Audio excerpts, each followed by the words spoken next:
ഒരു ചരിത്ര വിജയം കണ്ട ആഘോഷത്തിലാണ് കേരളം. 102 സീറ്റുകളുമായി UDF അധികാരത്തിൽ തിരിച്ചു വരികയാണ്. മുഖ്യമന്ത്രി ആര് എന്ന ചോദ്യമാണ് ഇപ്പോൾ കേരളം ഒട്ടാകെ ചോദിക്കുന്നത്. VD സതീശന് തന്നെയാണ് പ്രാമുഖ്യം, സംശയമില്ല. രമേശ് ചെന്നിത്തലയ്ക്കും KC വേണുഗോപാലിനും ക്ലെയിമുണ്ട്. ഹൈക്കമാൻഡ് പ്രതിനിധികൾ ഇന്നോ നാളെയോ കേരളത്തിലെത്തും. ചർച്ചകൾ നടക്കുന്നു. MLA മാരുടെ അഭിപ്രായം ചോദിക്കും. UDF-നെ മുന്നിൽ നിന്ന് നയിച്ച് സതീശനല്ലാതെ മറ്റാര് എന്നാണ് കോൺഗ്രസ് പ്രവർത്തകരും അണികളും മറ്റും ചോദിക്കുന്നത്. നമുക്ക് കാത്തിരിക്കാം. ഒപ്പം ചരിത്രപരമായ വലിയൊരു തകർച്ചയുടെ കേട് തീർക്കാനുള്ള അശ്രാന്ത പരിശ്രമം തുടങ്ങും എന്നാണ് ഇപ്പോൾ CPM പറഞ്ഞു വെക്കുന്നത്. BJP-യും ആദ്യമായി 3 താമരകൾ കേരളത്തിൽ വിരിയിച്ച് കേന്ദ്ര നേതൃത്വത്തിന് മുന്നിൽ നെഞ്ചുവിരിച്ച് നിൽക്കുന്ന സംസ്ഥാന നേതൃത്വമായി മാറുന്ന പശ്ചാത്തലമുണ്ട്. ഇതടക്കം നിരവധി ഒരുപാട് പ്രത്യേകതകളുള്ള ഒരു തെരഞ്ഞെടുപ്പ് കൂടിയാണ്, ഫലം കൂടിയാണ് നമ്മൾ ഇന്നലെ കണ്ടത്. നമുക്ക് ആദ്യം തലക്കെട്ടുകൾ നോക്കാം, അതിനുശേഷം വിശദമായ തെരഞ്ഞെടുപ്പ് വിശേഷങ്ങളിലേക്ക്. ചരിത്ര വിജയത്തിന് പിന്നാലെ സർക്കാർ രൂപീകരണ ചർച്ചകളിലേക്ക് കോൺഗ്രസ്. മുഖ്യമന്ത്രി 2 ദിവസത്തിനകമെന്ന നേതൃത്വം. ഹൈക്കമാൻഡ് പ്രതിനിധികൾ കേരളത്തിലേക്ക്. സത്യപ്രതിജ്ഞ അടുത്തയാഴ്ച നടക്കാൻ സാധ്യത.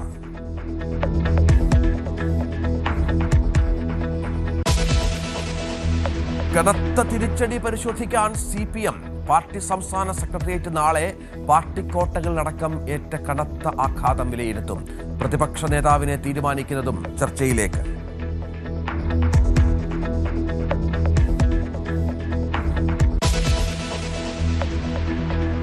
BJP കേരളത്തിൽ നേടിയത് ചരിത്ര വിജയം. പിടിച്ചെടുത്തത് ഇടത് സീറ്റുകൾ. മഞ്ചേശ്വരത്തെയും പാലക്കാട്ടെയും തൃശൂരിലെയും വട്ടിയൂർക്കാവിലെയും തോൽവി വിലയിരുത്തും.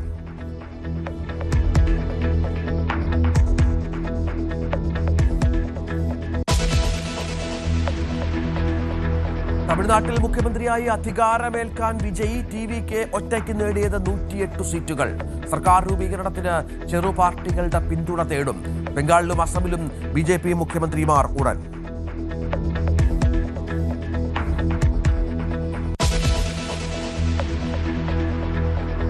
ഗൾഫ് മേഖല വീണ്ടും ലക്ഷ്യമിട്ട ഇറാൻ. UAE-യിലെ ഫുജൈറ തുറമുഖം ലക്ഷ്യമിട്ട് ഡ്രോൺ ആക്രമണം. ശക്തമായി പ്രതിരോധിച്ച് UAE.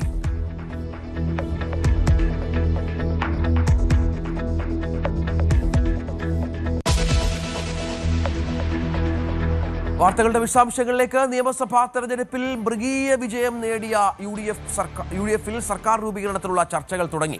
മുഖ്യമന്ത്രി സ്ഥാനത്തേക്ക് VD സതീശൻ തന്നെ വന്നേക്കുമെന്നാണ് ഏറ്റവും പ്രധാനപ്പെട്ട സൂചനയായി തന്നെ ലഭിക്കുന്നത്. അതേസമയം രമേശ് ചെന്നിത്തല, KC വേണുഗോപാൽ എന്നിവരുടെ പേരുകളും കോൺഗ്രസ് ക്യാമ്പുകളിൽ സജീവമാണ്. രണ്ടുപേർക്കും ക്ലെയിമുണ്ട്. തെരഞ്ഞെടുപ്പിൽ തകർന്നടിഞ്ഞതിന്റെ ഞെട്ടലിലാണ് ഇടതുപക്ഷം. തോൽവി ഉണ്ടായാൽ പോലും ഇത്ര കനത്ത തിരിച്ചടി പ്രതീക്ഷിച്ചിരുന്നില്ല ഇടത് ക്യാമ്പുകൾ. പയ്യന്നൂരിലെയും തളിപ്പറമ്പിലെയും അമ്പലപ്പുഴയിലെയും പരാജയമാണ് പാർട്ടിക്ക് വലിയ ആഘാതമായിരിക്കുന്നത്.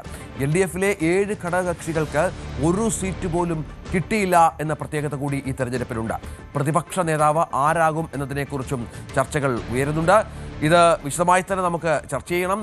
VV അരുൺ, G ശ്രീജിത്ത്, ബൈജു കാസർഗോഡ് നിന്ന്, MS അനീഷ് കുമാർ, അനുമോദ്, ഒപ്പം ടോം കുര്യാക്കോസ്, ഡാനി പോൾ, ആജ്ഞ, നവമി എന്നിവർ ഏറ്റവും പുതിയ വിവരങ്ങളുമായി ചേരും. ആദ്യം നമുക്ക് VV അരുണിലേക്ക് തന്നെ പോകാം. അരുണ്, ചരിത്രപരമായ ഒരു ജയം. നേരത്തെ കഴിഞ്ഞ ദിവസം സതീശൻ വാർത്താ സമ്മേളനത്തിൽ പറഞ്ഞതുപോലെ കോൺഗ്രസിന് ഒറ്റയ്ക്ക് ഇത്രയധികം സീറ്റുകൾ നേടുന്നത് തൻ്റെ നേതൃത്വത്തിലാണ്. അത് എല്ലാവരും ഒന്ന് ഓർത്തിരിക്കണം എന്ന് പറഞ്ഞു വെക്കുകയാണ്. മുഖ്യമന്ത്രി സ്ഥാനത്തേക്ക് സ്വാഭാവികമായി ഉണ്ടാകുന്ന പേര് സതീശൻ്റെ തന്നെയാണ്. ക്ലെയിം സതീശനുണ്ട്. മറ്റു 2 പ്രധാനപ്പെട്ട നേതാക്കളുണ്ട്. അവരും ചരടുവലികൾ നടത്തുന്നുണ്ട്. പക്ഷേ സതീശൻ്റെ പേരിലേക്ക് തന്നെ ഇപ്പോഴത്തെ ആ ഒരു വിജയത്തിൻ്റെ ആ ഒരു പൊലിമ നിലനിർത്താൻ സതീശൻ്റെ പേരിലേക്ക് തന്നെ എത്താനല്ലേ സാധ്യത മുഖ്യമന്ത്രി സ്ഥാനം? സ്വാഭാവിക മുഖ്യമന്ത്രി സ്ഥാനാർത്ഥിയായി VD സതീശൻ മാറുമെന്ന് ഉറപ്പാണ്. കോൺഗ്രസിന്റെ ചരിത്രത്തിൽ 2001-ൽ 62 സീറ്റ് നേടിയതാണ് ഏറ്റവും വലിയ ഈ മുന്നണി സംവിധാനം വന്ന ശേഷം ഏറ്റവും വലിയ കോൺഗ്രസിന്റെ വിജയം. അത് ഒന്നുകൂടി കടന്ന് 63 കോൺഗ്രസ് നിയമസഭയിലെ 23-ൽ നിന്ന് 63-ലേക്ക് ചാരി ഉയർത്തുകയാണ്. വി ഡി സതീശന്റെ വാർത്താ സമ്മേളനത്തിൽ അത് എടുത്തു പറയുകയും ചെയ്തു. ഇത്ര വലിയ വിജയം കോൺഗ്രസിന് ഇതുവരെ ഉണ്ടായിട്ടില്ല. അവിടെ സതീശൻ തന്റെ ടീം UDF എന്ന് പറയുമ്പോഴും മുഖ്യമന്ത്രി തീരുമാനിച്ചെന്ന് പറയുമ്പോഴും സതീശൻ തന്റെ ക്ലെയിം ഉറപ്പിക്കുകയാണ്. സ്വാഭാവികമായും നേരത്തെ KC വേണുഗോപാലിനും രമേശ് ചെന്നിത്തലയ്ക്കുമൊക്കെ അനുകൂലമായി MLA-മാർ കൂടുതലുണ്ടാകും. വി ഡി സതീശന് നിയമസഭാ കക്ഷിയിൽ തന്റെ ഭൂരിപക്ഷം ഉറപ്പിക്കാൻ കഴിയില്ല എന്ന വെല്ലുവിളി ഉണ്ട്. പക്ഷേ ഇനി സാഹചര്യങ്ങൾ മാറും. നേരത്തെ ആടി നിന്നവർ പോലും അല്ലെങ്കിൽ മറുപക്ഷത്ത് നിന്നവർ പോലും ഒരുപക്ഷെ ഈ KC വേണുഗോപാലിനൊക്കെ പിന്തുണയുമായി സാമൂഹ്യ മാധ്യമങ്ങളിലും ഒക്കെ മുന്നിൽ വന്ന ആളുകൾ പോലും ഇന്നലെ വ്യത്യസ്തമായ സ്വരം കേട്ടത് KPC അധ്യക്ഷൻ സണ്ണി ജോസഫിൽ നിന്നാണ്. മത്സരിച്ചവർ തന്നെ മുഖ്യമന്ത്രിയാകണമെന്നില്ലല്ലോ എന്നൊരു ഒരു അഭിപ്രായം. പക്ഷേ അത്ര എളുപ്പമാകില്ല ഇനി KC വേണുഗോപാലിന് മുഖ്യമന്ത്രി സ്ഥാനത്തേക്ക് കടന്നു വരാനും വി ഡി സതീശനെ മാറ്റാനും ഹൈക്കമാൻഡിന്റെ പിന്തുണ ആർജിക്കാൻ അത്ര എളുപ്പമാകില്ല. കാരണം വി ഡി സതീശൻ അത്ര വലിയ വിജയമാണ്. അദ്ദേഹം പറഞ്ഞൊരു കാര്യം, താൻ പ്രതിപക്ഷ നേതാവായി ചുമതല ഏറ്റെടുക്കുമ്പോൾ സോണിയാഗാന്ധി പറഞ്ഞിരുന്നു സതീശൻ റിസൾട്ട് ഉണ്ടാക്കുമെന്ന് ഞാൻ എല്ലാ പേരോടും പറഞ്ഞു. അതുകൊണ്ടാണ് നിങ്ങളെ ഇപ്പോൾ പ്രതിപക്ഷ നേതാവാക്കുന്നത്. ആ വിശ്വാസം താൻ കാക്കുമെന്ന ഉറപ്പ് സോണിയാഗാന്ധിക്ക് നൽകിയിരുന്നു. അതാണ് ഇപ്പോൾ കാത്തിരിക്കുന്നത്. അവിടെയും സതീശൻ തന്റെ ക്ലെയിം കൃത്യമായി മുന്നോട്ട് വയ്ക്കുകയാണ്. വിജയത്തിന്റെ അദ്ദേഹം തെരഞ്ഞെടുപ്പ് തൊട്ട് മുമ്പ് പോലും പറഞ്ഞത് പരാജയപ്പെട്ടാൽ ഉത്തരവാദിത്തം താൻ ഏറ്റെടുക്കും. അവിടെ വിജയത്തിന് ടീം UDF-ന് ക്രെഡിറ്റ് എന്ന് പറയുമ്പോഴും ആ ക്രെഡിറ്റിൽ വലിയൊരു പങ്ക് വി ഡി സതീശനുണ്ടാകും. മാത്രമല്ല ഘടകകക്ഷികളെ കൂട്ടിക്കൊണ്ട് എതിർ നീക്കം നടത്താൻ ആർക്കും കെൽപ്പുണ്ടാകില്ല. ലീഗിന് 22 സീറ്റുണ്ടെങ്കിൽ പോലും 63 എന്ന വലിയ നമ്പറിൽ കോൺഗ്രസ് എത്തുന്നു. കേരള കോൺഗ്രസിന് 7 സീറ്റ് ലഭിക്കുന്നു. അങ്ങനെ ഘടകകക്ഷികളെല്ലാം വലിയ ശക്തിയായി മാറുമ്പോഴും സതീശനൊപ്പം നിൽക്കാൻ തന്നെയാണ് അതിലും സാധ്യത. അങ്ങനെ അല്ലെങ്കിൽ ഒരുപക്ഷെ KC വേണുഗോപാൽ മറ്റൊരു നീക്കം നടത്തിയേക്കാമെന്ന ഒരു വിലയിരുത്തൽ ഇപ്പോഴുണ്ട്. അത് രമേശ് ചെന്നിത്തലയെ 2.5 വർഷമെങ്കിലും മുഖ്യമന്ത്രിയാക്കണമെന്ന ഒരു നിർദ്ദേശവുമായി KC വേണുഗോപാലിനാകാൻ കഴിഞ്ഞില്ലെങ്കിൽ സതീശനെ ഒഴിവാക്കാൻ അത്തരമൊരു നീക്കം ഒരുപക്ഷെ KC നടത്തിയേക്കാം. പക്ഷെ അതൊന്നും എളുപ്പമല്ല. ഇപ്പോൾ വി ഡി സതീശൻ ക്യാബിനറ്റ് തലത്തിലേക്ക് തന്നെയാണ് കാര്യങ്ങൾ പോകുന്നത്.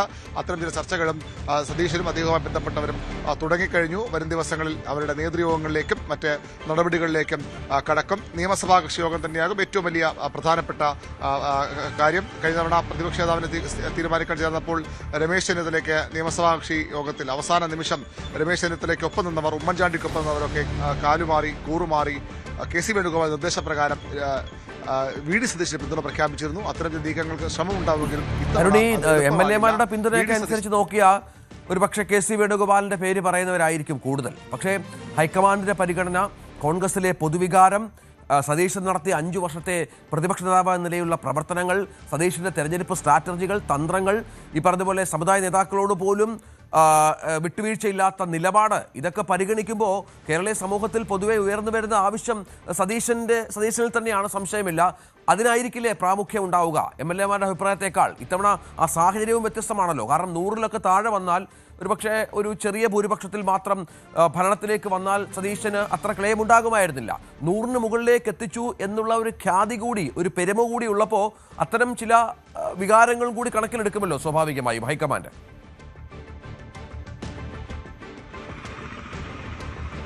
രഞ്ജിത്ത്, വി ഡി സതീശൻ ക്യാമ്പിൽ നമുക്ക് ലഭിക്കുന്ന വിശ്വസനീയമായ വിവരങ്ങൾ ഈ MLA-മാരുടെ കണക്കെടുത്താൽ പോലും സതീശൻ പിന്നിൽ പോകില്ല എന്നുള്ളതാണ്. ഒരുപക്ഷെ അതിനൊരു ലോജിക്കുണ്ട്. കാരണം ഇത്ര വലിയ വിജയം നേടിയ വി ഡി സതീശൻ, അങ്ങനെ ഒരു പൊതുവികാരം, പടവെട്ടി ഭരണം പിടിച്ചെടുത്തയാളാണ് വി ഡി സതീശൻ. അങ്ങനെ വരുമ്പോൾ സ്വാഭാവികമായും നേരത്തെ KC-ക്കൊപ്പം നിന്ന ആളുകൾ പോലും വി ഡി സതീശന്റെ പക്ഷത്തേക്ക് ചായാനുള്ള സാധ്യത കൂടുതലാണ്. അതിനപ്പുറത്തേക്ക് ഈ ഒരു പൊതുജനവികാരമുണ്ട്. വി ഡി സതീശൻ എന്ന നേതാവിന് കൂടിയുള്ള പിന്തുണയായാണ് ഈ തെരഞ്ഞെടുപ്പ് ഫലം മാറുന്നത്. സ്വാഭാവികമായും ഇടതുപക്ഷത്തോട്, മുഖ്യമന്ത്രിയോട്, CPM-നോട്, ഭരണത്തോടൊക്കെയുള്ള എതിർപ്പ് ഉണ്ടെങ്കിൽ പോലും അതിനൊപ്പം തന്നെ അല്ലെങ്കിൽ അതിനേക്കാൾ തീരെ കുറവല്ലാതെ വി ഡി സതീശന്റെ നിലപാടുകൾക്കുള്ള, അദ്ദേഹത്തിന്റെ രഞ്ജി സൂചിപ്പിച്ച പോലെ മതനേതാക്കൾക്കെതിരെ, സാമുദായിക സംഘടനാ നേതാക്കൾക്കെതിരെ പരസ്യ വെല്ലുവിളി അടക്കം നടത്തിക്കൊണ്ട് ഇറങ്ങിയ വി ഡി സതീശന്റെ നീക്കങ്ങൾ, അദ്ദേഹത്തിന്റെ തന്ത്രങ്ങൾ, അദ്ദേഹത്തിന്റെ കൃത്യമായ ആസൂത്രണം, അതിനൊക്കെയുള്ള ഒരു കയ്യടി കൂടിയായി മാറുകയാണ് ഈ വിജയം. അതുകൊണ്ട് വി ഡി സതീശനെ അത്ര പെട്ടെന്ന് എഴുതിത്തള്ളാൻ കഴിയില്ല.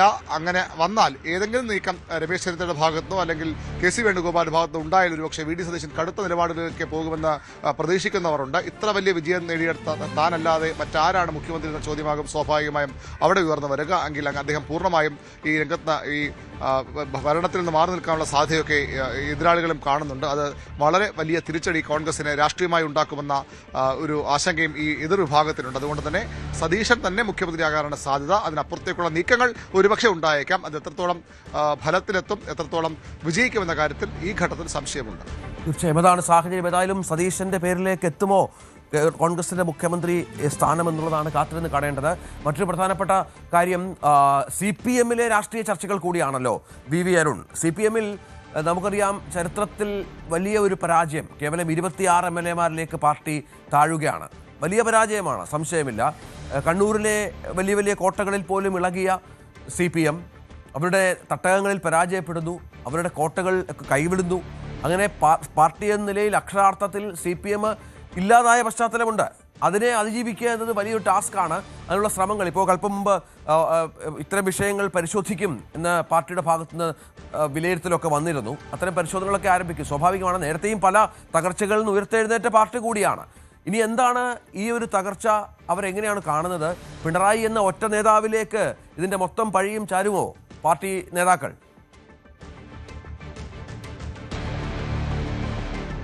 അതിനുള്ള സാധ്യത പൂർണ്ണമായും തള്ളിക്കളയാൻ കഴിയില്ല. അതിന്റെ ഒന്നാം നമ്പർ പിണറായി വിജയനായിരുന്നു. കേരളത്തിൽ CPM-ന്റെയും സർക്കാരിന്റെയും ഒക്കെ സ്വാഭാവികമായും പരാജയത്തിന്റെയും ഒന്നാം നമ്പർ കാരണക്കാരൻ പിണറായി വിജയൻ തന്നെയാകും. അദ്ദേഹത്തിന്റെ പേരിൽ തന്നെയാകും. ഒരുപക്ഷെ ഇത്രയധികം ക്ഷേമ വികസന പ്രവർത്തനം ചെയ്ത സർക്കാരുകൾ സമീപകാലങ്ങളില്ല. പക്ഷേ അതിലൊക്കെ അപ്പുറത്തേക്ക് സർക്കാരിനെതിരെയുള്ള സർക്കാരിന്റെ പ്രധാനികൾക്ക്, മുഖ്യമന്ത്രി അടക്കം സർക്കാരിന്റെ തലപ്പത്തുള്ളവർക്ക്, പാർട്ടിയുടെ തലപ്പത്തുള്ളവരുടെ പെരുമാറ്റം, അവരുടെ ധാർഷ്ട്യം നിറഞ്ഞ സമീപനം, അധികാര കേന്ദ്രങ്ങളുമായി ചേർന്ന് നിൽക്കുന്നവരുടെ ധാർഷ്ട്യം ഒക്കെ വലിയ ചർച്ചയായി മാറി എന്നുള്ളത് ഉറപ്പാണ്. പ്രതിപക്ഷ നേതാവും മറ്റു നേതാക്കളും പറയുന്നത് പോലെ ഈ വോട്ടുകൾ പൂർണ്ണമായും UDF-ന്റെ വോട്ടുകളല്ല വിജയത്തിലേക്ക് എത്തിച്ചത്. വലിയൊരു വിഭാഗം CPM വോട്ടുകൾ, അടിയുറച്ച CPM കോർ വോട്ടുകൾ പോലും UDF-ലേക്ക്, കോൺഗ്രസിലേക്ക് പോയി എന്നുള്ളത് വസ്തുതയാണ്. അത് കൃത്യമായി മനസ്സിലാക്കേണ്ടത് കണ്ണൂരിലെ വോട്ടിംഗ് പാറ്റേൺ ആണ്. ധർമ്മടം പോലെ ഏറ്റവും വലിയൊരു ശക്തമായ മണ്ഡലത്തിൽ പിണറായി വിജയനെ പോലെ ഏറ്റവും പ്രധാനപ്പെട്ട ഒരു നേതാവ്, 10 വർഷം മുഖ്യമന്ത്രിയായിരുന്ന, 1998 മുതൽ 18 വർഷക്കാലം പാർട്ടി സെക്രട്ടറി ആയിരുന്ന ഒരു നേതാവ് 6 റൗണ്ട് UDF-ന്റെ താരതമ്യേന കണ്ണൂർ രാഷ്ട്രീയത്തിൽ മാത്രം അറിയപ്പെടുന്ന നേതാവിനെ പിന്നിൽ പോകുന്നുവെങ്കിൽ എത്രമാത്രം എതിർവികാരം അവിടെ പാർട്ടിക്കുള്ളിലുണ്ടായിരുന്നു. ഭരണവിരുദ്ധ വികാരം, പ്രതിപക്ഷത്തിന്റെ വോട്ട് സമാഹരണം, BJP-യുടെ നീക്കങ്ങളൊക്കെ മാറ്റിവെച്ചാൽ പോലും എത്രത്തോളം എതിർവികാരം പാർട്ടിക്കുള്ളുണ്ടായിരുന്നതിന്റെ ഒന്നാമത്തെ തെളിവായി അത് കാണണം. അവിടെയാണ് പിണറായി വിജയന്റെ 1,00,000 ഭൂരിപക്ഷം 20,000-നടുത്ത് കഷ്ടിച്ച് എത്തിയത്. 6 റൗണ്ട് അദ്ദേഹം പിന്നിൽ പോയത് അത് CPM-ന്റെ ഹാർഡ് കോർ വോട്ടുകൾ, അണികളുടെ വോട്ടുകൾ തന്നെ ഒഴുകിപ്പോയി എന്നതിന്റെ വ്യക്തമായ തെളിവാണ്. മറ്റൊന്ന് മട്ടന്നൂരാണ്.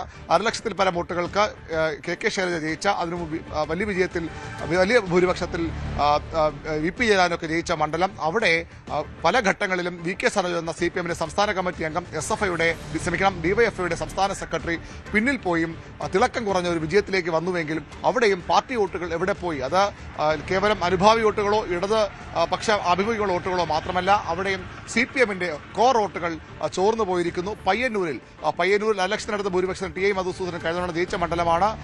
അതേ സ്ഥാനാർത്ഥിയെ വലിയ വിമർശനങ്ങൾക്ക് ഒടുവിലാണ്, വീണ്ടും നിരവധി ആരോപണങ്ങൾക്കൊടുവിലാണ് മധുസൂദനനെ വീണ്ടും അവിടെ CPM സ്ഥാനാർത്ഥിയാക്കിയത്. പാർട്ടിയിൽ നിന്ന് പുറത്തുപോയി വിമതരായി UDF മത്സരിച്ച കുഞ്ഞികൃഷ്ണൻ എന്ന ജില്ലാ നേതാവ് മാത്രമായ ഒരാൾ അവിടെയാണ് അട്ടിമറി വിജയം ഉണ്ടാക്കിയിരിക്കുന്നത്. അവിടെയും CPM ചരിത്രത്തിൽ തോറ്റിട്ടില്ലാത്ത മണ്ഡലമാണ്. അവിടെയാണ് രൂപീകരണ ദേശം തോറ്റിട്ടുള്ള മണ്ഡലമാണ്. അവിടെയാണ് പാർട്ടി വോട്ടുകൾ പൂർണ്ണമായും ഒരു വലിയൊരു ഭാഗം മധുസൂദൻ എന്ന വിമത സ്ഥാനാർത്ഥി കുഞ്ഞികൃഷ്ണനിലേക്ക് പോയത്. തളിപ്പറമ്പാണ് മറ്റൊരു മണ്ഡലം, ഏറ്റവും നിർണായകമായ മണ്ഡലമാണ്. അവിടെ തോൽവിക്ക് കാരണക്കാരെന്ന് വിജയശില്പികൾ എന്ന് പറയും, സംസ്ഥാനത്തെ UDF വിജയശില്പികൾ എന്ന് പറഞ്ഞു പോരാളി ഷാജിയെ പോലെ എപ്പോഴും CPM-ന് വേണ്ടി സാമൂഹ്യ മാധ്യമങ്ങളിൽ പേനയുന്തുന്ന, നിലപാടെടുക്കുന്ന ആളുകൾ പോലും ഒരു പോസ്റ്റിട്ടത് MV ഗോവിന്ദനെയും ഭാര്യ PK ശ്യാമളയുമാണ്. അവിടെ MV ഗോവിന്ദന്റെ കടുത്ത വികാരം കണ്ണൂരിൽ ഉണ്ടാകുമെന്ന് ഉറപ്പാണ്. ആ തോൽവിയുടെ, ഒരുപക്ഷെ കണ്ണൂരിലെ തോൽവിയുടെ പ്രധാന കാരണങ്ങളിലൊന്നായി ശ്യാമളയുടെ സ്ഥാനാർത്ഥം മാറിയിട്ടുണ്ട്. അതും പാർട്ടി വോട്ടുകൾ തന്നെയാണ്, പാർട്ടി അണികളിൽ നിന്ന് പോയ വോട്ടുകൾ തന്നെയാണ്. തൃക്കരിപ്പൂറും ഉദുമയും പോലുള്ള കാസർകോട്ടെ മണ്ഡലങ്ങൾ, അവിടെ സമാനതകളില്ലാത്ത തിരിച്ചടിയിലേക്ക് CPM പോകാൻ കാരണവും പാർട്ടിക്കുള്ളിൽ നിന്നുള്ള ശക്തമായ എതിർവികാരം തന്നെയാണ്. ആലപ്പുഴയിൽ കണ്ടത് അതാണ്. G സുധാകരൻ UDF-ലേക്ക് പോകുമ്പോൾ അവിടെ മാത്രമല്ല, G സുധാകരനെ എതിര് നിന്ന, G സുധാകരൻ ശത്രുപക്ഷത്ത് നിർത്തിയ നേതാക്കൾ ഓരോരുത്തരായി, അത് പ്രതിഭയായാലും PP ചിത്തരഞ്ജനായാലും സലാമായാലും ഒക്കെ തുടർച്ചയായി വലിയ ഭൂരിപക്ഷത്തിൽ പരാജയപ്പെടുന്ന അത് ആലപ്പുഴ കണ്ടതാണ്. കൊല്ലം CPM-ന്റെ പാർട്ടി കോട്ടയാണ്. ഒരുപക്ഷെ കണ്ണൂരിനേക്കാൾ ശക്തമായ സംഘടനാ സംവിധാനമുള്ള ജില്ലയാണ്. അവിടെ വലിയ തിരിച്ചടി നേരിടുന്നു. പക്ഷേ തൃശ്ശൂരും പാലക്കാടും പിടിച്ചു നിൽക്കാനായതാണ് CPM-ന് ആശ്വാസമായത്. തിരുവനന്തപുരവും പ്രതീക്ഷിച്ച അത്ര വിജയത്തിലേക്ക് വന്നില്ലെങ്കിൽ പോലും 5 സീറ്റുകൾ അവിടെയും CPM-ന് ഇടതുമുന്നണിക്ക് ലഭിച്ചു. അങ്ങനെ വരുമ്പോൾ ഈ പാർട്ടി കോട്ടകളിലെ വോട്ട് ചോർച്ച നേതാക്കൾക്കെതിരെയുള്ള കൂടി സർക്കാരിന് ഈ പ്രതിപക്ഷ നേതൃസ്ഥാനം സ്വാഭാവികമായും CPM-നുണ്ട്. പിണറായി വിജയൻ ആ സ്ഥാനത്തേക്ക് വരുമോ എന്നുള്ളതാണ് പ്രധാനപ്പെട്ട ചോദ്യങ്ങളിലൊന്ന്. മറ്റൊന്ന്, നമുക്കറിയാം ജയിച്ച നേതാക്കളുടെ എണ്ണം കുറവാണ്. ഇപ്പോൾ കൊട്ടാരക്കരയിൽ ബാലഗോപാൽ മാത്രം മുതിർന്ന നേതാവ് നിലയിൽ ഒരുപക്ഷെ പരിഗണിക്കപ്പെടാവുന്ന ഒരാൾ. പിണറായി വിജയൻ അല്ലെങ്കിൽ മറ്റാര്, അതോ പിണറായി തന്നെ ആ സ്ഥാനം ഏറ്റെടുക്കുമോ? അത്തരം ചർച്ചകളിൽ എന്തെങ്കിലും പുരോഗതി ഉണ്ടോ ഇപ്പോൾ? അത്തരം ചർച്ചകൾ ഇതുവരെയും CPM-ൽ തുടങ്ങിയിട്ടില്ല എന്നുള്ളതാണ് വസ്തുത. നാളെയാണ് സംസ്ഥാന സെക്രട്ടേറിയറ്റ് യോഗം ചേരുന്നത്. അതിലൊരു പക്ഷേ ഇതുമായി ബന്ധപ്പെട്ട ഒരു പ്രാഥമിക ധാരണ ഉണ്ടായേക്കാം. പിണറായി വിജയൻ പൂർണ്ണമായും മാറി നിൽക്കുമെന്ന ഒരു വിലയിരുത്തലിലേക്ക് ഇപ്പോഴും പാർട്ടി എത്തിയിട്ടില്ല. കാരണം ഈ പാർട്ടിയെ ഈ വലിയ സംഘടനാ പ്രശ്നങ്ങളിൽ അടിപ്പെട്ടിരുന്ന പാർട്ടിയെ ഒറ്റക്കെട്ടായി മുന്നോട്ട് കൊണ്ടുവരികയും തുടർ ഭരണങ്ങളിലേക്ക് എത്തിച്ചതുമൊക്കെ പിണറായി വിജയനാണ്. സ്വാഭാവികമായും അതിൻ്റെ അധപ്പതന കാലത്തും അദ്ദേഹം അതിൽ മുൻനിരയിൽ ഉണ്ട്. അതുകൊണ്ട് തന്നെ അങ്ങനെ ഒരു വളരെ പ്രതിസന്ധി നിറഞ്ഞ ഘട്ടത്തിൽ പൂർണ്ണമായും ഈ നേതൃസ്ഥാനം മാറി പിണറായി പിന്മാറില്ലെന്ന് കരുതുന്നവരുണ്ട്. അങ്ങനെയെങ്കിലും ഒരുപക്ഷെ പിണറായി വിജയൻ വീണ്ടും ഇടതുമുന്നണിയുടെ നേതൃതലത്തിലേക്ക് വന്നേക്കാം. അവിടെ പ്രതിപക്ഷത്തെ നയിക്കാൻ പ്രതിപക്ഷ നേതാവായി ക്ലിഫ് ഹൗസിൽ കന്റോൺമെന്റ് ഹൗസിലേക്ക് പിണറായി എത്തിയേക്കാം. അങ്ങനെയല്ല, മാറി നിൽക്കാൻ തന്നെ തോൽവിയുടെ പൂർണ്ണ ഉത്തരവാദിത്തം ഏറ്റെടുത്ത് മാറി നിൽക്കുന്ന നിലപാടിലേക്ക് പിണറായി പോയാൽ ഒരുപക്ഷെ അവിടെ പിന്നീട് പരിഗണിക്കാൻ CPM-ന് ഏറ്റവും പ്രധാനപ്പെട്ട നേതാവുള്ളത് കേന്ദ്ര കമ്മിറ്റി അംഗമായ വളരെ നേരിയ ഭൂരിപക്ഷത്തിലാണ് ജയിച്ചതെങ്കിൽ പോലും കൊട്ടാരക്കരയിൽ നിന്ന് ജയിച്ചു വന്ന KN ബാലഗോപാലാകും. അദ്ദേഹം കേന്ദ്ര കമ്മിറ്റി അംഗമാണ്, മുൻ ധനമന്ത്രിയാണ്. അതുകൊണ്ട് തന്നെ ബാലഗോപാലിലേക്ക് ആ ചോയ്സ് എത്തിച്ചേരും. അല്ലെങ്കിൽ പിന്നീട് സംസ്ഥാന സെക്രട്ടറികളായ സജി ചെറിയാനും മുഹമ്മദ് റിയാസും ഒക്കെ ആണ് ഉള്ളത്. അവരിലേക്ക് പോകാനുള്ള സാധ്യത വളരെ കുറവാണ്. പിണറായി വിജയൻ ആകാൻ തന്നെയാണ് ഒരുപക്ഷെ സാധ്യതയുള്ളത്. അങ്ങനെ ഇല്ലെങ്കിൽ പിണറായി മാറി നിൽക്കാൻ തയ്യാറായാൽ KN ബാലഗോപാലിലേക്ക് ഈ പ്രതിപക്ഷ നേതൃസ്ഥാനം എത്താനാണ് സാധ്യത. അത് നാളെ ചേരുന്ന സംസ്ഥാന സെക്രട്ടറി യോഗത്തിലാകും അത്തരം തീരുമാനങ്ങളും ചർച്ചയും ഒക്കെ ഉണ്ടാവുക. പിണറായി വിജയൻ 11 മണിയോടുകൂടി ഇന്ന് തിരുവനന്തപുരത്ത് എത്തുന്നുണ്ട്. അദ്ദേഹം നാളെ ഒരുപക്ഷെ മാധ്യമങ്ങളെ കാണാനും സാധ്യതയുണ്ട്. തെരഞ്ഞെടുപ്പ് പരാതി ഇതുവരെ അദ്ദേഹത്തിന്റെ പ്രതികരണം ഉണ്ടായിട്ടില്ല. CPM സംസ്ഥാന സെക്രട്ടേറിയറ്റിന്റെ വാർത്താക്കുറിപ്പ് വന്നിരുന്നു. M സ്വരാജിന്റെ പ്രതികരണം ഫേസ്ബുക്കിൽ സാമൂഹ്യ മാധ്യമങ്ങൾ വന്നിരുന്നു. അതിനപ്പുറത്തേക്ക് MV ഗോവിന്ദന്റെ പ്രതികരണമൊക്കെ വന്നു. പക്ഷേ അതിനപ്പുറത്തേക്ക് പിണറായി വിജയന്റെ പ്രതികരണം വളരെ നിർണായകമാണ്. എന്തുകൊണ്ട് തോറ്റു? സാധാരണ പറയും പോലെ ഈ ന്യൂനപക്ഷ ഏകീകരണമൊക്കെ പറഞ്ഞ് മാത്രം പിടിച്ചു നിൽക്കാൻ കഴിയുന്ന ഒരു സാഹചര്യമല്ല. കാരണം ന്യൂനപക്ഷ മേഖലകളിൽ മാത്രമല്ല CPM അമ്പയെ പരാജയപ്പെട്ടത്. CPM ഒലിച്ചുപോയത് ഭൂരിപക്ഷ മേഖലകളിലും പാർട്ടി കോട്ടകളിലുമൊക്കെ പാർട്ടിക്ക് ചരിത്രത്തിലില്ലാത്ത തിരിച്ചടി ഉണ്ടാകുമ്പോൾ ന്യൂനപക്ഷ വോട്ടുകളുടെ ഏകീകരണം, വർഗീയ കാർഡിറക്കി UDF വിജയിച്ചു എന്ന പതിവ് ന്യായത്തിൽ മാത്രം ഈ തോൽവിയുടെ കാരണം പറഞ്ഞു നിൽക്കാൻ CPM-ന് കഴിയില്ല എന്നുള്ളതാണ് വസ്തുത. തീർച്ചയായും അതാണ് സാഹചര്യം. CPM-ലും ചർച്ചകൾ പുരോഗമിക്കുന്നു. പ്രതിപക്ഷ നേതാവ് ആര് എന്നതിൽ തീരുമാനമെടുക്കണം. മറ്റൊന്ന്, ഈ കനത്ത തോൽവിയെ എങ്ങനെ അതിജീവിക്കാൻ സാധിക്കുമെന്നുള്ളത് പരിശോധിക്കണം. എവിടെയൊക്കെ പിഴച്ചു എന്നുള്ളതാണ് അവർ ചിന്തിക്കേണ്ടത്. സമൂഹ മാധ്യമ പോസ്റ്റുകളിലൊക്കെ വലിയ തോതിൽ ആക്രമണം പാർട്ടിക്കെതിരെയും പിണറായിക്കെതിരെയും ഒക്കെ സംഭവിക്കുന്നുണ്ട്. പാർട്ടി കോട്ടകൾ പോലും കൈവിട്ടത് കുഞ്ഞികൃഷ്ണനും TK ഗോവിന്ദനും ഒക്കെ പറഞ്ഞ പോലെ ഞങ്ങൾ ജയിച്ചത് CPM-കാരുടെ, CPM അനുയായികളുടെ, CPM പ്രവർത്തകരുടെ വോട്ടുകൊണ്ടാണ്, അല്ലാതെ പുറത്തെ വോട്ടുകൊണ്ടല്ല എന്ന് പറയുമ്പോൾ ഇരുത്തി ചിന്തിക്കേണ്ട വസ്തുതകളിലേക്ക്. ഒപ്പം ജയരാജന്മാരുടെ അഭിപ്രായം എന്താണ് എന്നുള്ളതുമൊക്കെ പ്രധാനമാണ്. അവരെയൊക്കെ പൂർണ്ണമായും അവഗണിച്ച ഒരു ഭരണകാലമായിരുന്നല്ലോ ഈ 10 വർഷവും എന്നുള്ളത് ഏറ്റവും നിർണായകമായി മാറും പാർട്ടിക്ക്, സംശയമില്ല. നമുക്ക് ഇനി BJP-യുടെ സാധ്യതകളിലേക്ക് ഒന്ന് പോകണം. BJP അവരുടെ നേട്ടമുണ്ടാക്കി 3 താമര വിരിയിക്കുക എന്നുള്ളത് പ്രധാനപ്പെട്ട കാര്യമാണ്, സംശയമില്ല. അവർ 2 സീറ്റ് പ്രതീക്ഷിച്ചിരുന്നു, പക്ഷെ അത് 3-ലേക്ക് ഉയരുന്നു. പക്ഷേ പാലക്കാടും ഒപ്പം മഞ്ചേശ്വരവും അടക്കമുള്ള സ്ഥലങ്ങളിലുണ്ടായ തോൽവി, അതും കനത്ത തോൽവിയാണ്. അത് ചിന്തിക്കണം. അവിടുത്തെ പ്രമുഖ നേതാക്കളാണ് പരാജയപ്പെട്ടത്. ഒപ്പം മറ്റ് മണ്ഡലങ്ങളിലെ സ്ഥാനാർത്ഥി നിർണയത്തിൽ സംഭവിച്ച പരാജയം, 2020 മത്സരിച്ച മണ്ഡലങ്ങളിൽ ലഭിച്ച തുച്ഛമായ വോട്ടുകൾ, കൂടെ കൂട്ടിയ സഖ്യകക്ഷികളൊക്കെ ഈ പറഞ്ഞതുപോലെ പാർട്ടിക്ക് ഗുണം ചെയ്തോ എന്നുള്ള ആലോചന, ഇതൊക്കെയാണ് ഇനി പ്രധാനമായും ചർച്ചയ്ക്ക് വരേണ്ടത്. അവിടെയും ഇത്തരം കാര്യങ്ങളിൽ ഗൗരവമായ നിരീക്ഷണങ്ങൾ നടക്കുന്നുണ്ടാകുമല്ലോ.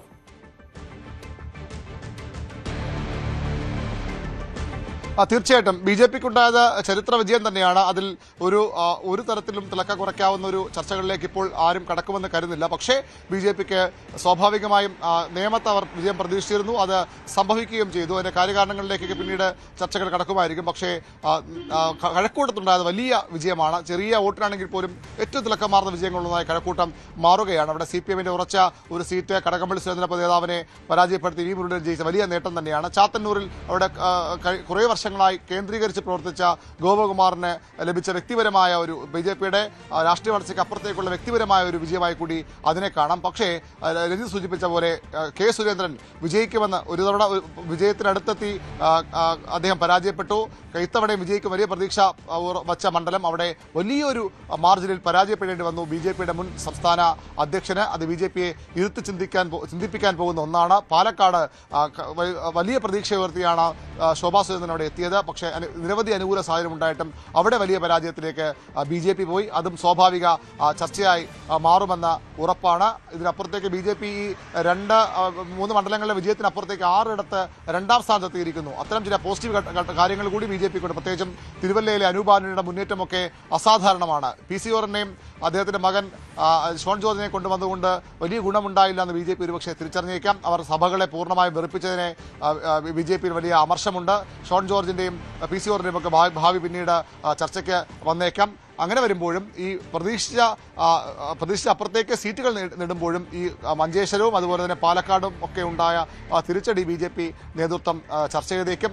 കാസർഗോഡും അവർ വിജയിക്കുമെന്ന വലിയ പ്രതീക്ഷയുണ്ടായിരുന്ന ഒരു മണ്ഡലമാണ്. അവിടെയും അവർക്ക് ആ രീതിയിൽ മുന്നേറാൻ കഴിഞ്ഞില്ല. അത്തരം ചില കാര്യങ്ങൾ കൂടി ഈ തോൽവി വലിയ വിജയത്തിനിടയ്ക്കും വലിയ നേട്ടത്തിനിടയ്ക്കും BJP-യും ഇരുത്തി ചിന്തിപ്പിക്കാൻ പോകുന്ന കാര്യങ്ങളാണ്. തീർച്ചയായും അതാണ്. ഏതായാലും സംസ്ഥാനത്തെ 3 രാഷ്ട്രീയ പാർട്ടികളുടെയും ഈ തെരഞ്ഞെടുപ്പിന് ശേഷം ഈ ഫലം വന്നതിന് ശേഷമുള്ള വിശകലനങ്ങൾ വരും മണിക്കൂറുകൾ പുറത്തു വരും, സംശയമില്ല. അധികാരം പിടിച്ച് ചരിത്രം സൃഷ്ടിച്ച UDF, അധികാരം നഷ്ടപ്പെട്ട് അമ്പയെ പരാജയപ്പെട്ട ഇടതുമുന്നണി, സംസ്ഥാനത്ത് 3 താമരകൾ വിരിയിച്ച NDA സഖ്യം. അങ്ങനെ നമുക്ക് ഈ 3 പാർട്ടികളെയും ഒന്ന് വിലയിരുത്താം. കോട്ടയത്തേക്ക് വളരെ പെട്ടെന്ന് ഒന്ന് പോകണം. അവിടെ G. ശ്രീജിത്ത് ഉണ്ട്. ശ്രീജിത്ത്, കോട്ടയത്തിൻ്റെ പ്രത്യേകത മാണി കോൺഗ്രസ് അമ്പയെ പരാജയപ്പെടുന്നു. ജോസ് കെ മാണി ചെയർമാൻ അടക്കം എല്ലാ സീറ്റുകളിലും നഷ്ടപ്പെടുന്ന ഒരു തലത്തിലേക്ക് വരുന്നു. ഇരുത്ത് ചിന്തിക്കേണ്ടി വരും. കാരണം നമുക്കറിയാം അവരുമായി ബന്ധപ്പെട്ട് തെരഞ്ഞെടുപ്പിന് മുൻപ് ഒരു UDF-ലേക്ക് മാറുന്ന ചർച്ചകൾ നടന്നതാണ്. റോഷി അഗസ്റ്റിനാണ് ആ ചർച്ചകൾക്ക് തടയിട്ടത്. ജോസ് കെ മാണി അത്തരം ചർച്ചകൾക്ക് ഫേവറബിൾ ആയിരുന്നു എന്നൊക്കെയുള്ള വാർത്തകൾ പുറത്തു വന്നിരുന്നു. അതിൽ ചില യാഥാർത്ഥ്യങ്ങൾ ഉണ്ട് താനും. ഇപ്പോഴെങ്കിലും അവർ തിരിച്ചറിയുന്നുണ്ടാകുമോ തങ്ങളുടെ മുന്നണി മാറ്റം ഉണ്ടായിരുന്നുവെങ്കിൽ ഇത്തരയൊരു ഗതികേടിലേക്ക് ആ പാർട്ടി പോകില്ലായിരുന്നുവെന്ന്?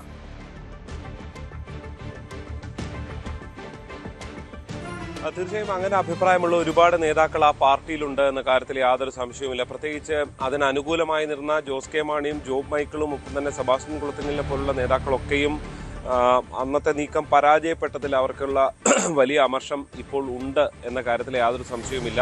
സ്റ്റീഫൻ ജോർജിനെ പോലുള്ള നേതാക്കൾ ഇവരെല്ലാവരും ഫലത്തിൽ UDF-ലേക്ക് പോയേക്കാം എന്ന ചിന്ത ഉണ്ടായിരുന്നവരാണ്. അതിന് കേവല പാർട്ടിയുടെ മാത്രം തീരുമാനമല്ല, സഭകൾ കൂടി, ക്രൈസ്തവ സഭകൾ കൂടി നൽകിയ നിർദ്ദേശം കൂടി പരിഗണിച്ചുകൊണ്ടായിരുന്നു അങ്ങനെ ഒരു നീക്കം അവർ നടത്തിയത്. ആ നീക്കം വിജയിച്ചിരുന്നുവെങ്കിൽ ഒരു പക്ഷേ ഇന്ന് വലിയ നേട്ടത്തിലേക്ക്, പ്രത്യേകിച്ച് ജോസ് കെ മാണിയൊക്കെ മന്ത്രിസഭയിൽ ഉണ്ടാകുന്ന നിലയിലേക്ക് കാര്യങ്ങൾ വന്നേനെ എന്നുള്ളതാണ് യാഥാർത്ഥ്യം. അവിടെയാണ് സമ്പൂർണ്ണ പരാജയം. അത് സമ്പൂർണ്ണ പരാജയം എന്ന് പറയുമ്പോൾ കേരള കോൺഗ്രസ് എം രൂപീകരിച്ച ശേഷം ഉള്ള ഒരു തെരഞ്ഞെടുപ്പിലും ഇങ്ങനൊരു പരാജയം ഉണ്ടായിട്ടില്ല. നിയമസഭയിൽ MLA-മാരില്ലാത്ത പാർട്ടിയായി കേരള കോൺഗ്രസ് മാറുന്നു എന്നത് ഒരുപക്ഷെ സമീപകാല ചരിത്രത്തിൽ അങ്ങനെ അപൂർവമായിരിക്കും. ഒരുപക്ഷെ RSPക്കൊക്കെ നേരത്തെ സമീപകാലത്ത് അങ്ങനെ ഉണ്ടായിട്ടുണ്ടാകും. പക്ഷേ കേരള കോൺഗ്രസുകളുടെ ചരിത്രത്തിൽ അങ്ങനെ ഒരു വമ്പൻ പരാജയം ഇപ്പോൾ കഴിഞ്ഞ തവണ പോലും ജോസഫ് ഗ്രൂപ്പിന് പോലും അങ്ങനെ ഒരു പരാജയം ഉണ്ടായിട്ടില്ല എന്നുള്ളതാണ്. 2 MLA-മാരുണ്ടായിരുന്നു കഴിഞ്ഞ നിയമസഭയിലും എന്നുള്ളതാണ് ഏറ്റവും വലിയ യാഥാർത്ഥ്യം. അങ്ങനെ തങ്ങൾക്ക് പിടിച്ചു നിൽക്കാൻ കഴിയുന്ന ഒരു മണ്ഡലവും, ഏത് തരംഗത്തിലും പിടിച്ച് നിന്ന് കയറാൻ കഴിയുന്ന ഒരു മണ്ഡലവും ഇല്ല എന്നുകൂടി ഫലത്തിൽ തിരിച്ചറിയുകയാണ്. അത് പരമ്പരാഗതമായി അവരുടെ ഒരു UDF-നോടൊപ്പം ചേർന്ന് നിൽക്കുന്ന രാഷ്ട്രീയമാണ് ഒരുപക്ഷെ മധ്യ കേരളത്തിൽ ഉണ്ടാകാറുള്ളത്. അങ്ങനെയൊക്കെ നിന്നിരുന്നെങ്കിൽ ഒരുപക്ഷെ ചില കുത്തക സീറ്റുകളെങ്കിലും നിലനിർത്തി പോയേനെ. പക്ഷേ ഇതിപ്പോൾ അങ്ങനെയും അല്ലാത്ത നിലയിലേക്ക്, സേഫ് സീറ്റുകളായി ഒന്നുമില്ലാത്ത നിലയിലേക്ക് കാര്യങ്ങൾ മാറി എന്നുള്ളതാണ് ഈ തരംഗത്തിൽ സംഭവിച്ചത്. അതെ, ഇതൊരു തരംഗം എന്ന നിലയിൽ മാത്രമാണ് ഇന്നലെ ജോസ് കെ മാണി വിശേഷിപ്പിച്ചത്. പ്രത്യേകിച്ച് കാഞ്ഞിരപ്പള്ളിയിലൊക്കെ ഡോക്ടർ എൻ ജയരാജന്റെ പരാജയമൊക്കെ കാണിക്കുകയാണ് എതിർ രാഷ്ട്രീയ കക്ഷികൾ പോലും. അത് വസ്തുതയുമാണ്. കാരണം ഈ പാലയിലെ ജോസ് കെ മാണിയുടെ തോൽവി അത് അത്രത്തോളം പ്രതീക്ഷിച്ചാൽ ഇത്തവണ വിജയം ഉണ്ടാകുമെന്ന് തന്നെയായിരുന്നു പൊതുവെ ഉണ്ടായ വിലയിരുത്തൽ. അത് ഏതാണ്ട് ആ വിലയിരുത്തലോട് ചേർന്ന് നിൽക്കുന്നതാണ് അവിടെ കാപ്പനുണ്ടായ നേരിയ വിജയം.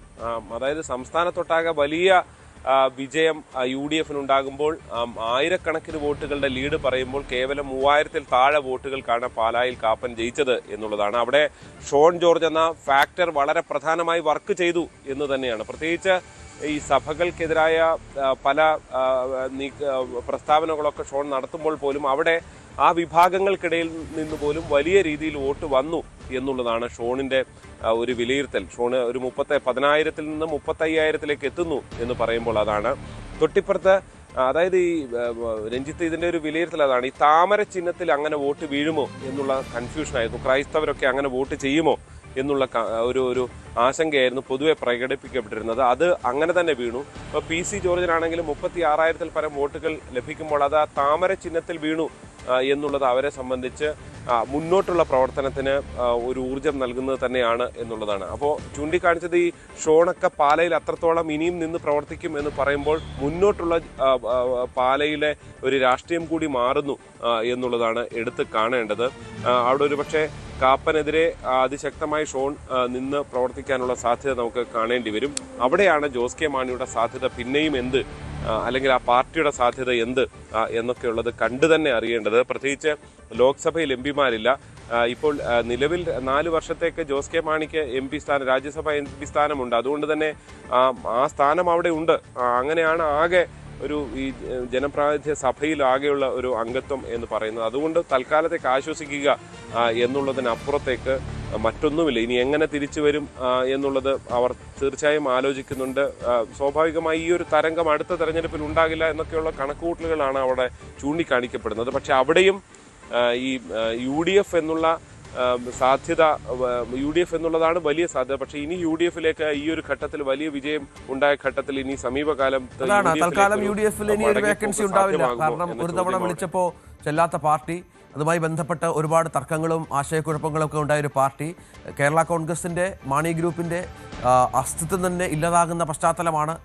ശ്രീത്ത് പറഞ്ഞതുപോലെ നിയമസഭയിൽ പ്രാതിനിധ്യമില്ല, ലോക്സഭയിലാണെങ്കിൽ പ്രാതിനിധ്യമില്ല, രാജ്യസഭയിൽ ചെയർമാൻ ഉണ്ട്, അതും CPM-ന്റെ കനിവിൽ ലഭിച്ച സീറ്റ് എന്നുള്ളതാണ് ഏറ്റവും പ്രധാനപ്പെട്ട പ്രത്യേകത. മറ്റൊന്ന്, ജോസഫ് ഗ്രൂപ്പിൻ്റെ ഒരു ഉയർത്തെഴുന്നേൽപ്പ്. മത്സരിച്ച 8-7 സീറ്റും ജയിക്കുന്ന പശ്ചാത്തലം, മന്ത്രിസ്ഥാനം കിട്ടും, ചീഫ് വിപ്പ് സ്ഥാനം കിട്ടിയാൽ അത്ഭുതപ്പെടേണ്ട, അങ്ങനെ വലിയൊരു തിരിച്ചുവരവ് അവർ പ്രതീക്ഷിക്കുന്നത്.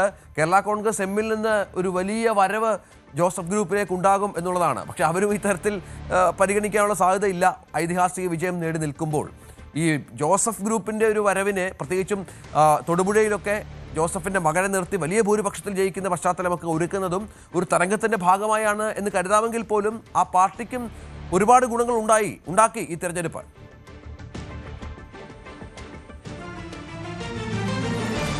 തീർച്ചയായും. അതായത് ജോസഫ് ഗ്രൂപ്പ് ആയിരുന്നു വലിയ പ്രതിസന്ധി നേരിട്ടിരുന്നത്. പ്രത്യേകിച്ച് അണികൾ അധികമില്ലാത്ത പാർട്ടി എന്ന വിലയിരുത്തലാണ് ജോസഫ് ഗ്രൂപ്പിനെ കുറിച്ച് കോൺഗ്രസ് അടക്കം നടത്തിയിരുന്നത്. അതുകൊണ്ടാണ് 10 സീറ്റുണ്ടായിരുന്ന കഴിഞ്ഞ തെരഞ്ഞെടുപ്പിലുണ്ടായിരുന്ന ജോസഫ് ഗ്രൂപ്പിന്റെ സീറ്റെണ്ണം 8ആയി വെട്ടിച്ചുരുക്കിയത്. പക്ഷേ 8 കൊടുത്തെങ്കിലും അതിൽ 7 ജയിച്ചു എന്നുള്ളതാണ് ജോസഫ് ഗ്രൂപ്പിന്റെ ഒരു പവറായി അവർ ചൂണ്ടിക്കാണിക്കുന്നത്. അതുകൊണ്ട് തന്നെ അവർക്ക് അതിശക്തമായി നിൽക്കാം. പക്ഷെ നേരത്തെ രഞ്ജിത്ത് പറഞ്ഞതിൽ നിന്ന് വ്യത്യസ്തമായി ഇപ്പോൾ ജോസ് കെ മാണി വിഭാഗത്തിൽ നിന്ന് ആരെങ്കിലുമൊക്കെ ജോസഫ് ഗ്രൂപ്പിലേക്ക് വന്നാൽ അവർ തടയാനുള്ള സാധ്യതയില്ല. കാരണം അത്തരം നേതാക്കൾ വരുന്നത് ജോസ് കെ മാണി വിഭാഗത്തെ തളർത്തും എന്ന് അവർ വിലയിരുത്തും. അതുകൊണ്ട് തന്നെ അത്തരം നേതാക്കളൊക്കെ വന്നാൽ സ്വീകരിക്കാൻ തന്നെയാണ് സാധ്യത. പക്ഷെ അതിൽ പ്രധാനമായിട്ടുള്ളത് ഈ ജോസഫ് ഗ്രൂപ്പിനെ സംബന്ധിച്ച് ഒരു കാര്യം കൂടിയുള്ളത്, നേതാക്കൾ ഒരുപാടുള്ള പാർട്ടിയാണ്, പക്ഷെ അണികളില്ല. തൊട്ടിപ്പുറത്ത് ജോസ് കെ മാണി വിഭാഗത്തെ സംബന്ധിച്ച് തലയെടുപ്പുള്ള നേതാക്കൾ വളരെ വിരളമാണ്, പക്ഷെ അണികൾ ധാരാളമായുണ്ട്. ഈ പാലയും കടുത്തുരുത്തിയും അങ്ങനെ പല മണ്ഡലങ്ങളിലും കാര്യമായി ഉണ്ട് എന്നുള്ളതാണ്. അതുകൊണ്ട് തന്നെ നേതാക്കൾ വന്നാൽ ജോസഫ് ഗ്രൂപ്പ് സ്വീകരിക്കാനുള്ള സാധ്യത തള്ളിക്കളയാൻ കഴിയില്ല. പക്ഷേ ഇപ്പോൾ അതിനുള്ള സാധ്യത വിരളമാണ് എന്ന് ഈ ഘട്ടത്തിൽ പറയേണ്ടി വരും. പക്ഷേ ഈ തെരഞ്ഞെടുപ്പിലൊന്നും മത്സരിക്കാതെ നിന്നിരുന്ന പല ആളുകളുമുണ്ട്. സ്റ്റീഫൻ ജോർജിനെ പോലുള്ള ആളുകളുണ്ട്. സീറ്റ് കിട്ടാതെ പോയ പല ആളുകളുമുണ്ട്. അവർക്കൊക്കെ UDF-ലേക്ക് പോകണമെന്ന അഭിപ്രായം നേരത്തെ തന്നെ ഉണ്ടായിരുന്നവരാണ്. അതുകൊണ്ട് അത്തരം ആളുകളുടെ കാര്യത്തിൽ എന്തെങ്കിലും മാറ്റം ഉണ്ടാകുമോ എന്ന് മാത്രമാണ് ഇനി അറിയാനുള്ളത്. എന്തായാലും ഇങ്ങനൊരു പരാജയം ഒരുപക്ഷെ സ്വപ്നത്തിൽ പോലും ജോസ് കെ മാണി വിഭാഗം പ്രതീക്ഷിച്ചിരുന്നില്ല. ഏറ്റവും കുറഞ്ഞത് കാഞ്ഞിരപ്പള്ളിയിൽ ഡോക്ടർ N ജയരാജെങ്കിലും വിജയിക്കും എന്നവർ കരുതിയിരുന്നതാണ്. അവിടെയാണ് ചരിത്രത്തിലില്ലാത്ത വലിയ തോൽവി, വലിയ അട്ടിമറികൾ ഉണ്ടായിരിക്കുന്നത് എന്നുള്ളതാണ്. എന്ത് തരംഗത്തിന്റെ കോൺഗ്രസുകളുടെ രാഷ്ട്രീയ സാഹചര്യം, കേരള കോൺഗ്രസ് മാണി ഗ്രൂപ്പ് LDF-നൊപ്പം നിൽക്കുന്നവർ അവർ ഏതാണ്ട് പൂർണ്ണമായും അസ്തമിച്ചു കഴിഞ്ഞു. അവർക്കിനി ഒരു പുനരുജ്ജീവനം അത്യാവശ്യമാണ്. അതേസമയം ജോസഫ് ഗ്രൂപ്പ് ആകട്ടെ ശക്തമായി തിരിച്ചുവരവിനും ഈ തെരഞ്ഞെടുപ്പിന്റെ ഫലം സാക്ഷ്യം വഹിച്ചു എന്നുള്ളതാണ്. നമുക്ക് KV ബൈജുവിലേക്ക് ഒന്ന് പോകണം, കാസർഗോട്ടേക്ക്. കാസർഗോട്ടെയും കണ്ണൂരിലെയും സാഹചര്യങ്ങൾ KV ബൈജു പറയും. ബൈജു, പ്രധാനമായും കാസർഗോട്ടേക്ക് വന്നാൽ കാസർഗോഡും കണ്ണൂരും, നമ്മളിപ്പോൾ 2 ജില്ല എടുത്താൽ പോലും ഇടത് ഉറച്ച കോട്ടകളെന്ന് ഇടതുമുന്നണി കരുതിയിരുന്ന 10,000, 20,000, 30,000 വോട്ടുകൾക്ക് വിജയിച്ചിരുന്ന സ്ഥലത്ത് പോലും തിരിച്ചു വരികയാണ്. വൻ വിജയം നേടുകയാണ് UDF സംവിധാനം. അക്ഷരാർത്ഥത്തിൽ ഞെട്ടിച്ചുകൊണ്ട് എത്രയോ മാറ്റങ്ങൾ സംഭവിച്ചിരിക്കുന്നു. അവിടെ ജയിച്ച സ്ഥാനാർത്ഥികൾ തന്നെ പറയുന്നത് CPM അണികളുടെ, CPM പ്രവർത്തകരുടെ വോട്ടുകൊണ്ട്. അസംതൃപ്തരായ പാർട്ടി അണികൾ ഇത്തവണ അവർക്കൊരു ബദലിന് വേണ്ടി വോട്ട് ചെയ്തു, പാർട്ടിയെ രക്ഷിക്കാൻ വേണ്ടി വോട്ട് ചെയ്തു എന്ന വിലയിരുത്തലുമുണ്ട്. അതാണ് അക്ഷരാർത്ഥത്തിൽ കണ്ണൂരിലെയും കാസർഗോട്ടെയും ഇടത് കോട്ടകളിൽ സംഭവിച്ചത് എന്ന് വേണം കരുതാൻ.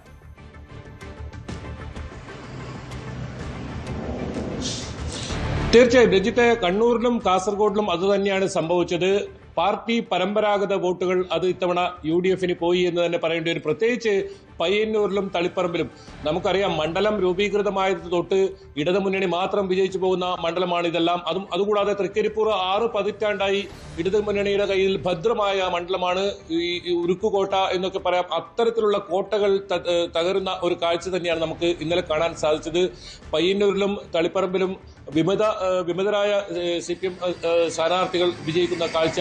അതുമാത്രമല്ല, ഈ പയ്യന്നൂർ നമ്മളൊക്കെ തെരഞ്ഞെടുപ്പ് പ്രചരണ സമയത്തൊക്കെ നമ്മൾ പോയതാണ്. പക്ഷേ അപ്പോഴും മധുസൂദനൻ പറയുന്നുണ്ടായിരുന്നത് താൻ ഭൂരിപക്ഷം കുറഞ്ഞാലും വിജയിക്കാൻ കഴിയുമെന്നാണ്. പക്ഷെ പരാജയം ഒരിക്കലും പ്രതീക്ഷിച്ചതല്ല. അത് തളിപ്പറമ്പിലും പയ്യന്നൂരിലും തൃക്കരിപ്പൂരിലും.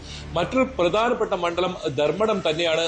മുഖ്യമന്ത്രി വിയർത്തൊരിക്കുന്ന ഒരു കാഴ്ചയാണ് നമ്മൾ ഇന്നലെ കണ്ടത്. അതായത് 8 പഞ്ചായത്തുള്ള ധർമ്മടം പഞ്ചായത്തിൽ 7 റൗണ്ട് വരെ മുഖ്യമന്ത്രി പിന്നിൽ എന്ന വളരെ പ്രധാനപ്പെട്ട ഒരു കാര്യമായിരുന്നു ഇന്നലെ വന്നത്.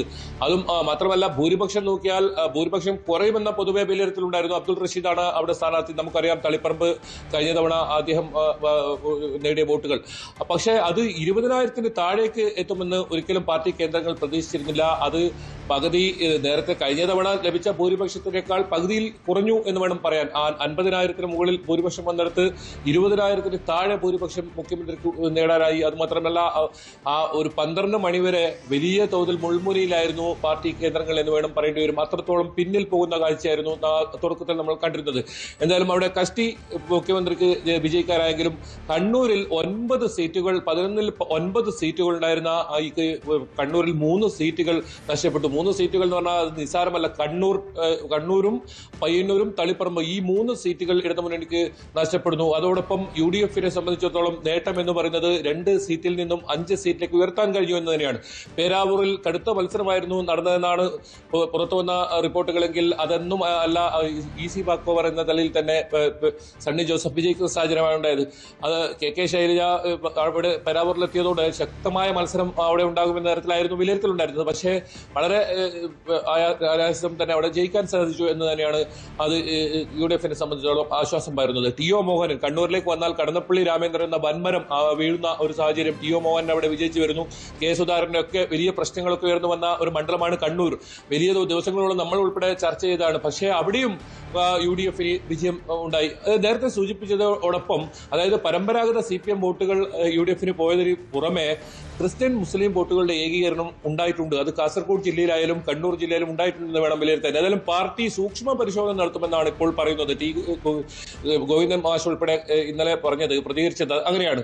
തെറ്റുപറ്റിയിട്ടുണ്ടെങ്കിൽ തിരുത്തുമെന്നാണ്. പക്ഷേ തെറ്റുകൾ നേരത്തെ തന്നെ ചൂണ്ടിക്കാട്ടിയ V കുഞ്ഞികൃഷ്ണനെ പാർട്ടിയിൽ നിന്നും പുറത്താക്കി, TK ഗോവിന്ദനെ പാർട്ടിയിൽ നിന്നും പുറത്താക്കി, അത്തരം നടപടികളിലേക്ക് പോയി. മാത്രമല്ല, ഇവരെ വളഞ്ഞിട്ട് ആക്രമിക്കുന്ന സാഹചര്യം ഉണ്ടായിരുന്നു. അത് കായികമായും ഇത്തരത്തിൽ തെരഞ്ഞെടുപ്പ് വേദികളിലും ഒക്കെ മുഖ്യമന്ത്രി ഉൾപ്പെടെ തളിപ്പറമ്പിൽ 3 തവണയാണ് തെരഞ്ഞെടുപ്പ് പ്രചരണത്തിലെത്തിയത്. എന്നിട്ടും അവിടെ അവിടെ പരാജയം സംഭവിച്ചത് പാർട്ടിയെ സംബന്ധിച്ചിടത്തോളം ഒരിക്കലും പ്രതീക്ഷിച്ചതല്ല. തളിപ്പറമ്പ് അത്തരത്തിൽ പരാജയപ്പെടാൻ ഒരു സാഹചര്യവും പാർട്ടിക്കുണ്ടായിരുന്നില്ല. അത്രത്തോളം ഉറച്ച വോട്ടുകളുള്ള മണ്ഡലം. പക്ഷേ CPM വോട്ടുകൾ, രഞ്ജിത്ത് പറഞ്ഞത് തന്നെയാണ് അതിലേറ്റവും പ്രധാനം. CPM വോട്ടുകൾ തന്നെ CPM-നെ പരാജയപ്പെടുത്തിയെന്നാണ്. കാസർഗോഡേക്ക് വന്നാൽ CPM-ന് ഇപ്പോൾ MLA ഇല്ല. അത് CPI-യുടെ MP ഗോവിന്ദൻ പള്ളിക്കാപ്പിൽ കാഞ്ഞങ്ങാട് മണ്ഡലം ഒരു മണ്ഡലം മാത്രമാണ് ഇപ്പോൾ ലഭിച്ചിട്ടുള്ളത്. അതായത് ഫലത്തിൽ പതിറ്റാണ്ടുകൾ ശേഷം കാസർഗോഡ് ജില്ലയിൽ നിന്നും CPM-ന് ഒരു MLA ഇല്ലാത്ത സാഹചര്യം ഉണ്ടായിരിക്കുന്നു. UDF-നാകട്ടെ തൃക്കരിപ്പൂർ മണ്ഡലം നേരത്തെ പറഞ്ഞതുപോലെ തന്നെ 6 പതിറ്റാണ്ടായി മണ്ഡലം രൂപീകൃതമായത് മുതൽ തന്നെ LDF-ന്റെ കയ്യിൽ ഭദ്രമായ മണ്ഡലം, പാർട്ടി കോട്ടകൾ, പാർട്ടിയുടെ പ്രധാനപ്പെട്ട ഉരുക്കു കോട്ട എന്ന് പറയുന്ന ഒരു മണ്ഡലം, പ്രമുഖരൊക്കെ മത്സരിച്ച് വിജയിച്ച മണ്ഡലം. തൃക്കരിപ്പൂർ പരാജയപ്പെടുന്ന സ്വപ്നത്തിൽ പോലും പാർട്ടി വിചാരിച്ചതല്ല. അവിടെ പരാജയം സംഭവിച്ചു. അതും പാലക്കാട് നിന്നെത്തിയ സന്ദീപ് വാര്യറിലൂടെ UDF-ന് അവിടെ നല്ല വിജയം നേടാൻ സാധിച്ചു. അവസാനം വരെ സന്ദീപ് വാര്യർ ലീഡ് ചെയ്യുന്ന സാഹചര്യം തന്നെയായിരുന്നു തൃക്കരിപ്പൂരിൽ കണ്ടത്. ഉദുമയിൽ 3.5 പതിറ്റാണ്ടിന് ശേഷം UDF ആ സീറ്റ് പിടിച്ചെടുത്തു എന്നാണ് ഏറ്റവും പ്രധാനം. K. സുധാകരൻ പോലും മത്സരിച്ചപ്പോൾ പോലും 4000-ലധികം വോട്ടുകൾക്ക് പരാജയപ്പെട്ട മണ്ഡലം CPM-ന് അത്രത്തോളം സുരക്ഷിതമായ മണ്ഡലത്തിൽ വലിയ അടിത്തറ ഇളകുന്ന ഒരു സാഹചര്യം തന്നെയാണ് നമ്മൾ BJP-യുടെ അവസ്ഥയും അവിടെ പരിതാപകരമായല്ലോ. കാരണം സുരേന്ദ്രനൊക്കെ മഞ്ചേശ്വരത്ത് തോറ്റത് കൈതമണത്തേക്കാൾ എത്രയോ ഇരട്ടി വോട്ടുകൾക്കാണ്. അപ്പം കാസർഗോഡ് ചില പ്രതീക്ഷകൾ അവസാന നിമിഷം വരെയൊക്കെ ഉണ്ടായിരുന്നുവെങ്കിലും അതും സംഭവിച്ചില്ല. പക്ഷെ 2ാം സ്ഥാനത്തെത്താൻ കഴിഞ്ഞു എന്നുള്ള നേട്ടത്തോടു കൂടിയാണ് BJP സംസ്ഥാന നേതൃത്വമൊക്കെ ഇതിനെ വിലയിരുത്തുന്നത്. പക്ഷെ അപ്പോഴും സുരേന്ദ്രൻ്റെയൊക്കെ പരാജയം ഒന്ന് വിലയിരുത്തപ്പെടേണ്ടതാണ്. അതെങ്ങനെ സംഭവിച്ചു എന്നുള്ളതും ചർച്ച ചെയ്യപ്പെടേണ്ടതാണ്.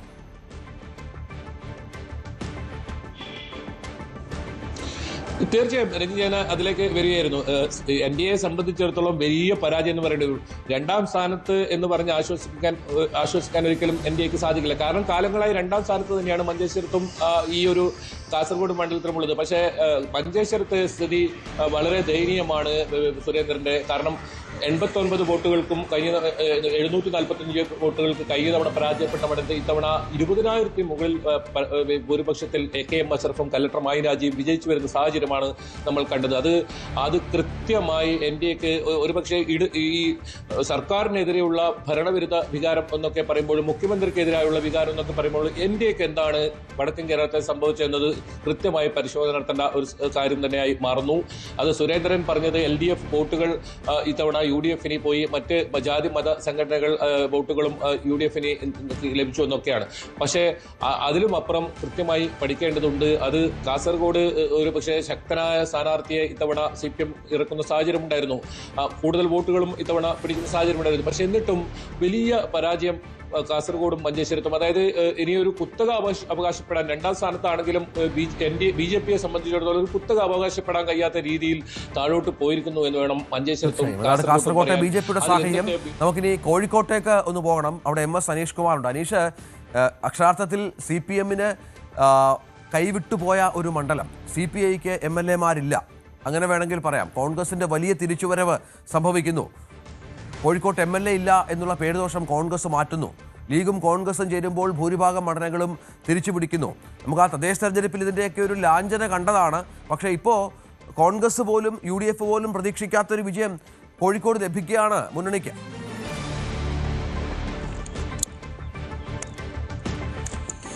തീർച്ചയായും രഞ്ജിത്ത്, ഏറ്റവും വലിയ അട്ടിമറികൾ നടന്ന ജില്ലകളിൽ ഒന്ന് കോഴിക്കോട് നമുക്ക് തീർത്ത് പറയേണ്ടി വരും. മറ്റു പല ജില്ലകളിലും സമ്പൂർണ്ണ പരാജയത്തിലേക്ക് CPM എത്തുമ്പോഴും കോഴിക്കോട് ഇത്തരമൊരു പരാജയം ഒരു പൂർണ്ണ രീതിയിൽ CPM പ്രതീക്ഷിച്ചിരുന്നില്ല എന്നത് തന്നെയാണ് വസ്തുത. കഴിഞ്ഞ തദ്ദേശ ഭരണ തെരഞ്ഞെടുപ്പിൽ സംസ്ഥാനത്തൊട്ടാകെ വലിയ തിരിച്ചടി ലഭിച്ചപ്പോഴും കോഴിക്കോട് കോർപ്പറേഷൻ ഈ ഭൂരിപക്ഷം കുറഞ്ഞെങ്കിലും നിലനിർത്താൻ കഴിഞ്ഞു എന്നത് CPM-ന് ഒരാശ്വാസമായിരുന്നു. കാരണം കേരളത്തിൽ CPM ഭരിക്കുന്ന ഏക കോർപ്പറേഷനാണ് കോഴിക്കോട് കോർപ്പറേഷൻ.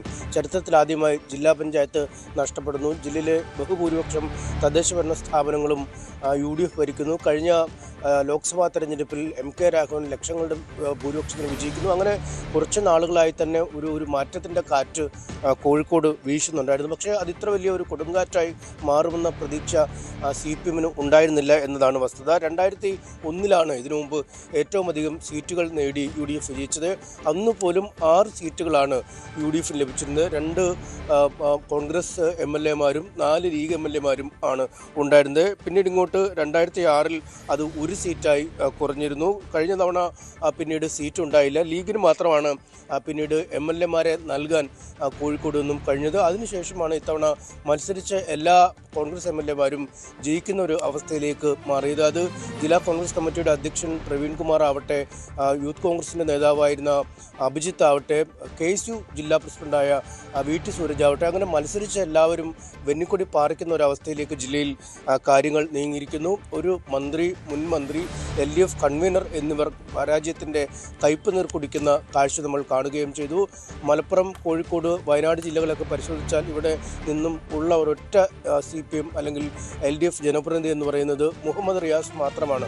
ODP കാലത്ത് പോലും ഇളകാതെ നിന്ന കോട്ടയായ ബേപ്പൂർ പിടിച്ചു നിർത്താൻ കഴിഞ്ഞു എന്നത് മാത്രമാണ് അത് ആശ്വാസം. അതും ജില്ലയിൽ നിന്നുള്ള മത്സരിച്ച കോൺഗ്രസ് നേതാക്കളൊക്കെ വിജയിച്ചപ്പോൾ പുറത്തുനിന്ന് എത്തിയ PV അൻവർ മാത്രമാണ് ഒരു തോറ്റ നേതാവെന്ന് നമുക്ക് പറയേണ്ടി വരും. അങ്ങനെ ഒറ്റത്തുരുത്ത ഈ കനൽ ഒരു തരി എന്നൊക്കെ പറയുന്ന പോലെയാണ് ഇത്തവണ കോഴിക്കോട് ജില്ലയിൽ PM മുഹമ്മദ് റിയാസ് നിലയുറപ്പിച്ചിരിക്കുന്നത്. അദ്ദേഹം ഒരു വലിയ ഭൂരിപക്ഷത്തിലൊന്നും ജയിക്കാൻ കഴിഞ്ഞില്ല എന്നത് തന്നെയാണ് ഏറ്റവും ശ്രദ്ധേയം. ഒപ്പം ഇടത് കോട്ടകളെന്നും ഉറച്ച കോട്ടകളെന്നും ഒരു സാഹചര്യത്തിലും ഇളകില്ല എന്നും വിചാരിച്ച കോഴിക്കോട് നോർത്ത് പോലെയുള്ള മണ്ഡലങ്ങൾ, ബാലുശ്ശേരി, പേരാമ്പ്ര പോലെയുള്ള മണ്ഡലങ്ങൾ നഷ്ടപ്പെട്ടതും വലിയൊരു ക്ഷീണമായി മാറുന്നു. അതിൽ പേരാമ്പ്രയൊക്കെ തെരഞ്ഞെടുപ്പ് പ്രചാരണം ആരംഭിച്ച ഘട്ടം മുതൽ വലിയ ചർച്ചാ വിഷയമായ മണ്ഡലമാണ്. അവിടെ TP രാമകൃഷ്ണൻ എന്ന LDF കൺവീനർ, കോഴിക്കോട് രാഷ്ട്രീയത്തിൽ തന്നെ ഏറ്റവും അധികായനായ ഒരാളാണ് മത്സരിച്ചത്. അദ്ദേഹത്തെ ഒരു സാഹചര്യത്തിലും അട്ടിമറിക്കാൻ കഴിയില്ല എന്നൊരു പ്രതീക്ഷ CPM ക്യാമ്പിനുണ്ടായിരുന്നു. പക്ഷേ ആ പ്രതീക്ഷകളൊക്കെ അസ്ഥാനത്തായി മാറുന്ന കാഴ്ചയാണ് കാണാൻ കഴിഞ്ഞത്. കഴിഞ്ഞ തെരഞ്ഞെടുപ്പിലൊക്കെ പരിശോധിച്ചാൽ ആദ്യ റൗണ്ടുകളിലൊക്കെ പലപ്പോഴും UDF സ്ഥാനാർത്ഥികൾ മുന്നോട്ട് പോകുന്ന ഒരു സാഹചര്യം ഉണ്ടായാൽ പോലും ഈ CPM ശക്തി കേന്ദ്രങ്ങളിലേക്ക് അവസാനം വോട്ടെണ്ണൽ എത്തുമ്പോൾ ലീഡ് തിരിച്ചു പിടിച്ച് വിജയിക്കുന്ന കാഴ്ച കാണാൻ കഴിഞ്ഞിരുന്നു. പക്ഷേ അവിടെയൊക്കെ വലിയ ഒരു തിരിച്ചടി ഇത്തവണ എത്തിയിരിക്കുന്നു. ഒരു ഘട്ടത്തിൽ പോലും 1-ാം സ്ഥാനത്തേക്ക് കയറാൻ TP പോലൊരു നേതാവിന് കഴിയുന്നില്ല എന്നത് തന്നെയാണ് ഏറ്റവും വലിയ പ്രത്യേകത. ഒപ്പം ബാലുശ്ശേരി ഒരു വലിയ കോട്ടയായും 30,000-ലധികം വോട്ടുകൾക്ക് ജയിച്ചിരുന്ന മണ്ഡലത്തിൽ സിറ്റിംഗ് MLA ആയ സച്ചിൻ ദേവിനെ VT സൂരജ് എന്ന KSU നേതാവ് 16,980 വോട്ടുകൾക്ക് തോൽപ്പിച്ചു എന്ന് പറയുമ്പോൾ തന്നെ ആ ട്രെൻഡിൻ്റെ ആഴം കോഴിക്കോട് വ്യക്തമാണ്. ഒപ്പം ഓരോ തെരഞ്ഞെടുപ്പിലും വോട്ട് വീതം വർദ്ധിപ്പിച്ച് വന്നിരുന്ന എലത്തൂരിൽ മന്ത്രി AK ശശീന്ദ്രൻ്റെ ഞെട്ടിക്കുന്ന തോൽവിയും ഉണ്ടായിരിക്കുന്നു. അവിടെ വിദ്യാ ബാലകൃഷ്ണൻ 12,162 വോട്ടുകൾക്ക് ജയിച്ചു. അതായത് തദ്ദേശ ഭരണ തെരഞ്ഞെടുപ്പിൽ പോലും UDF കാറ്റ് ആഞ്ഞു വീശിയപ്പോൾ അതുപോലും പ്രതിഫലിക്കാതിരുന്ന ഒരു മണ്ഡലമാണ് എലത്തൂർ. ആ കോട്ടയും കൈവിട്ടിരിക്കുന്നു. ഒപ്പം കൊയിലാണ്ടിയിൽ പ്രവീൺ കുമാർ, ഇടതുപക്ഷം മാത്രം തുടർച്ചയായി കുറച്ച് വർഷങ്ങളായി ജയിക്കുന്ന, കൃത്യമായി പറഞ്ഞാൽ 2001-ൽ അഡ്വക്കേറ്റ് P ശങ്കരൻ ജയിച്ച ശേഷം കൊയിലാണ്ടിയിൽ നിന്നും ഒരു കോൺഗ്രസ് ജനപ്രതിനിധി ജയിപ്പിക്കാൻ കഴിഞ്ഞിട്ടില്ല. ആ പേരുദോഷമാണ് ജില്ലാ കോൺഗ്രസ് കമ്മിറ്റിയുടെ അധ്യക്ഷൻ കൂടിയായ K പ്രവീൺ കുമാർ മറികടന്നിരിക്കുന്നത്. സനീഷ് കുമാറാണ് വിവരങ്ങൾ പങ്കുവച്ചത്. ഐതിഹാസിക വിജയത്തിന്റെ ഒരു തിളക്കത്തിലാണ് കോഴിക്കോട്ടെ UDF സംവിധാനം എന്നുള്ളതാണ് ഏറ്റവും പ്രധാനപ്പെട്ട ഒന്ന്. നമുക്ക് മറ്റ് മണ്ഡലങ്ങളിലേക്ക്, മറ്റ് ജില്ലകളിലേക്ക് പോകണം, വിശകലനങ്ങളിലേക്ക് പോകണം. വളരെ വേഗം ഇടവേളയ്ക്ക് ശേഷം.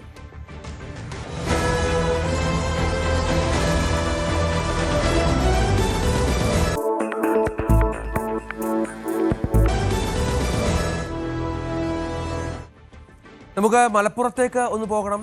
CB അനുമോദ് ഉണ്ട് അവിടെ. അനുമോദ്, മലപ്പുറം അക്ഷരാർത്ഥത്തിൽ തൂക്കി ലീഗ്, സംശയമില്ല. അവർ പോലും പ്രതീക്ഷിക്കാത്ത വിജയത്തിലേക്ക് വരികയാണ്. വലിയ ഭൂരിപക്ഷം, കുഞ്ഞാലിക്കുട്ടിയുടെയൊക്കെ ഭൂരിപക്ഷം കേട്ടാൽ ഞെട്ടും.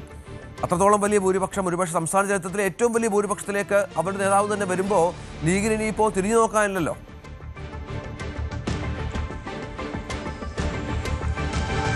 രഞ്ജിത്തെ, ഗുഡ് മോർണിംഗ്.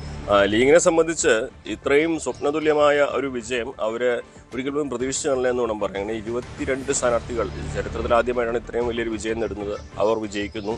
അതോടൊപ്പം വിജയിച്ചവർ, മലപ്പുറത്തെ വിജയിച്ചവരെല്ലാവരും തന്നെ ഏറ്റവും ചുരുങ്ങിയത് 50%-ലധികം പോൾ ചെയ്തതിലധികം വോട്ടുകൾ അവർ നേടിയിട്ടുണ്ടാകും. പോൾ ചെയ്തതിൽ 50%-ലധികം വോട്ട് അവരാണ് നേടിയിട്ടുള്ളത്. അത് കുഞ്ഞാലിക്കുട്ടിയുടെയൊക്കെ 85,000 എന്ന് പറയുമ്പോൾ ഒരു സ്ഥാനാർത്ഥി തെരഞ്ഞെടുപ്പിൽ നേടുന്ന വോട്ടിൻ്റെ എണ്ണത്തേക്കാൾ കൂടുതലാണ് അദ്ദേഹത്തിന് കിട്ടിയ ഭൂരിപക്ഷത്തിൻ്റെ ഒരു കണക്ക്.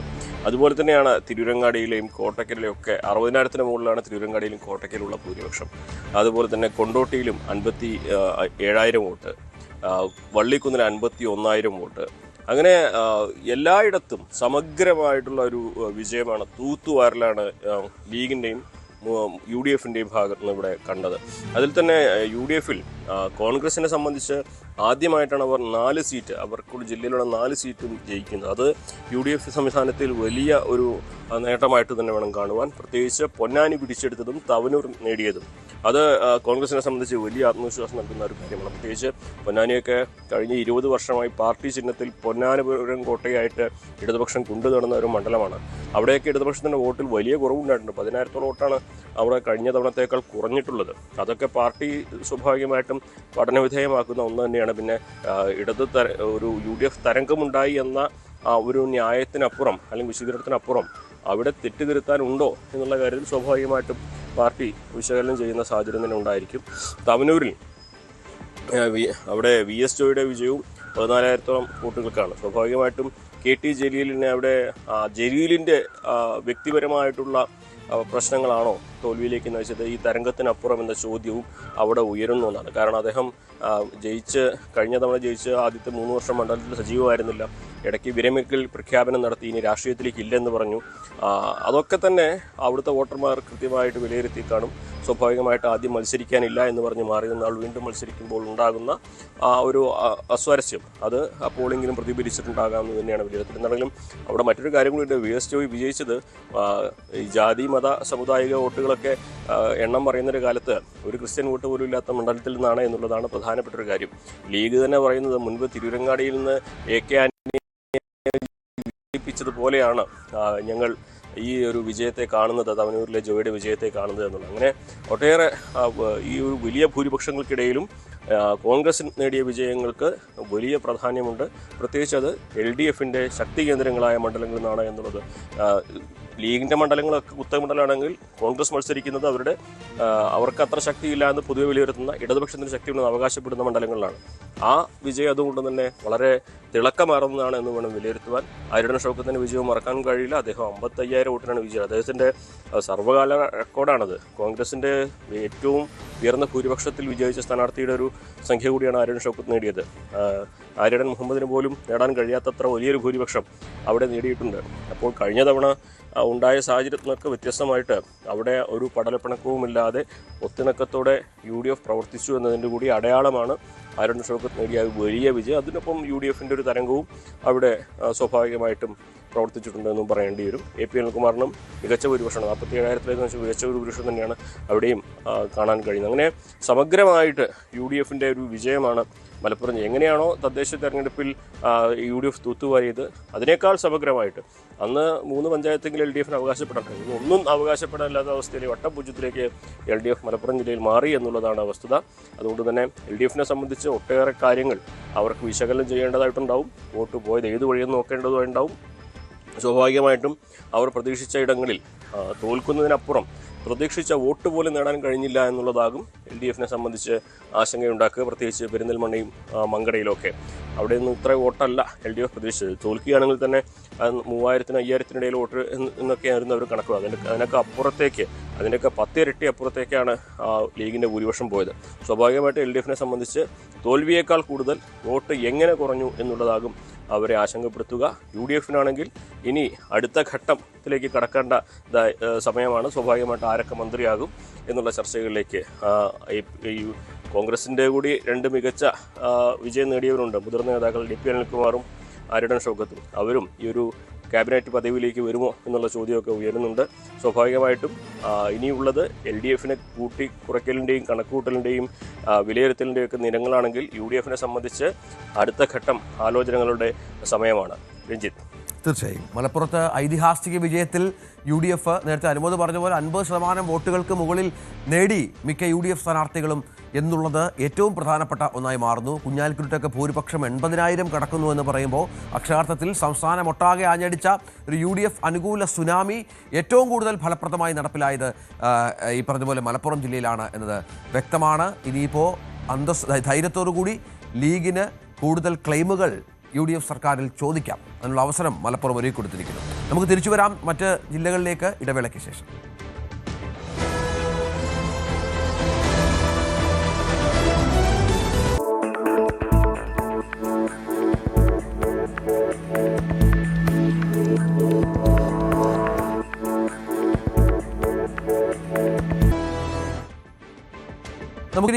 പോകേണ്ടത് ഇടുക്കിയുടെ തെരഞ്ഞെടുപ്പ് ഫലത്തിന്റെ വിശേഷങ്ങളിലേക്ക് പോകണം. ടോം കുര്യാക്കോസ് ഏറ്റവും പുതിയ വിവരങ്ങളുമായി ചേരും. ടോം, ഇടുക്കിയുടെ ഏറ്റവും പ്രധാനപ്പെട്ട ഈ ഫലപ്രഖ്യാപന ശേഷമുള്ള പ്രത്യേകത എന്ന് പറയുന്നത് റോഷി അഗസ്റ്റൻ എന്ന വൻമരം വീണു എന്നുള്ളതാണ്. അവിടെ കോൺഗ്രസ് നേരത്തെ തന്നെ വിജയം പ്രതീക്ഷിച്ചിരുന്നു. ഒപ്പം കേരള കോൺഗ്രസ് ജോസഫ് ഗ്രൂപ്പിന്റെ ഒരു പുനരുജ്ജീവനം വലിയ തോതിൽ സംഭവിച്ചിരിക്കുന്നു. പുതിയ താരമായി ജോസഫിന്റെ മകൻ ഉദയം ചെയ്യുന്നു, അപ്പു.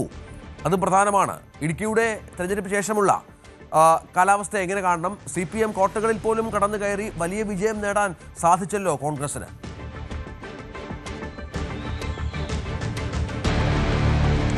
തീർച്ചയായും രഞ്ജിത്ത് സൂചിപ്പിച്ചതുപോലെ റോഷി അഗസ്റ്റിന്റെ വീഴ്ചയും അപ്പു ജോൺ ജോസഫ് എന്ന PJ ജോസഫിന്റെ മകന്റെ ഒരു വരവും ആണ് ഈ ഒരു തെരഞ്ഞെടുപ്പിന് ഏറ്റവും വലിയ പ്രത്യേകത. പ്രത്യേകിച്ചും ഈ നിയമസഭാ തെരഞ്ഞെടുപ്പിൽ UDF തരംഗം സംസ്ഥാനത്ത് എല്ലായിടത്തും ആഞ്ഞു വീശിയപ്പോൾ ഇടുക്കിയിൽ എത്ര വലിയ തരംഗമുണ്ടായാലും ഉടുമ്പൻചോലയും ദേവികുളവും വീടില്ല, തങ്ങൾക്കൊപ്പം ഉറച്ചു നിൽക്കുമെന്നായിരുന്നു ഇടതുപക്ഷത്തിന്റെ പ്രതീക്ഷ. പക്ഷെ ആ പ്രതീക്ഷകളെപ്പോലും തകിടം മറിച്ചുകൊണ്ടാണ് UDFന്റെ ഒരു തേരോട്ടം ഉണ്ടായത്. അതിൽ പ്രത്യേകിച്ചും ഇടുക്കി മധ്യ കേരളത്തിലെ എറണാകുളം, കോട്ടയം, ഇടുക്കി ജില്ലകൾ തൂത്തുവാരുകയാണ് ഉണ്ടായത്.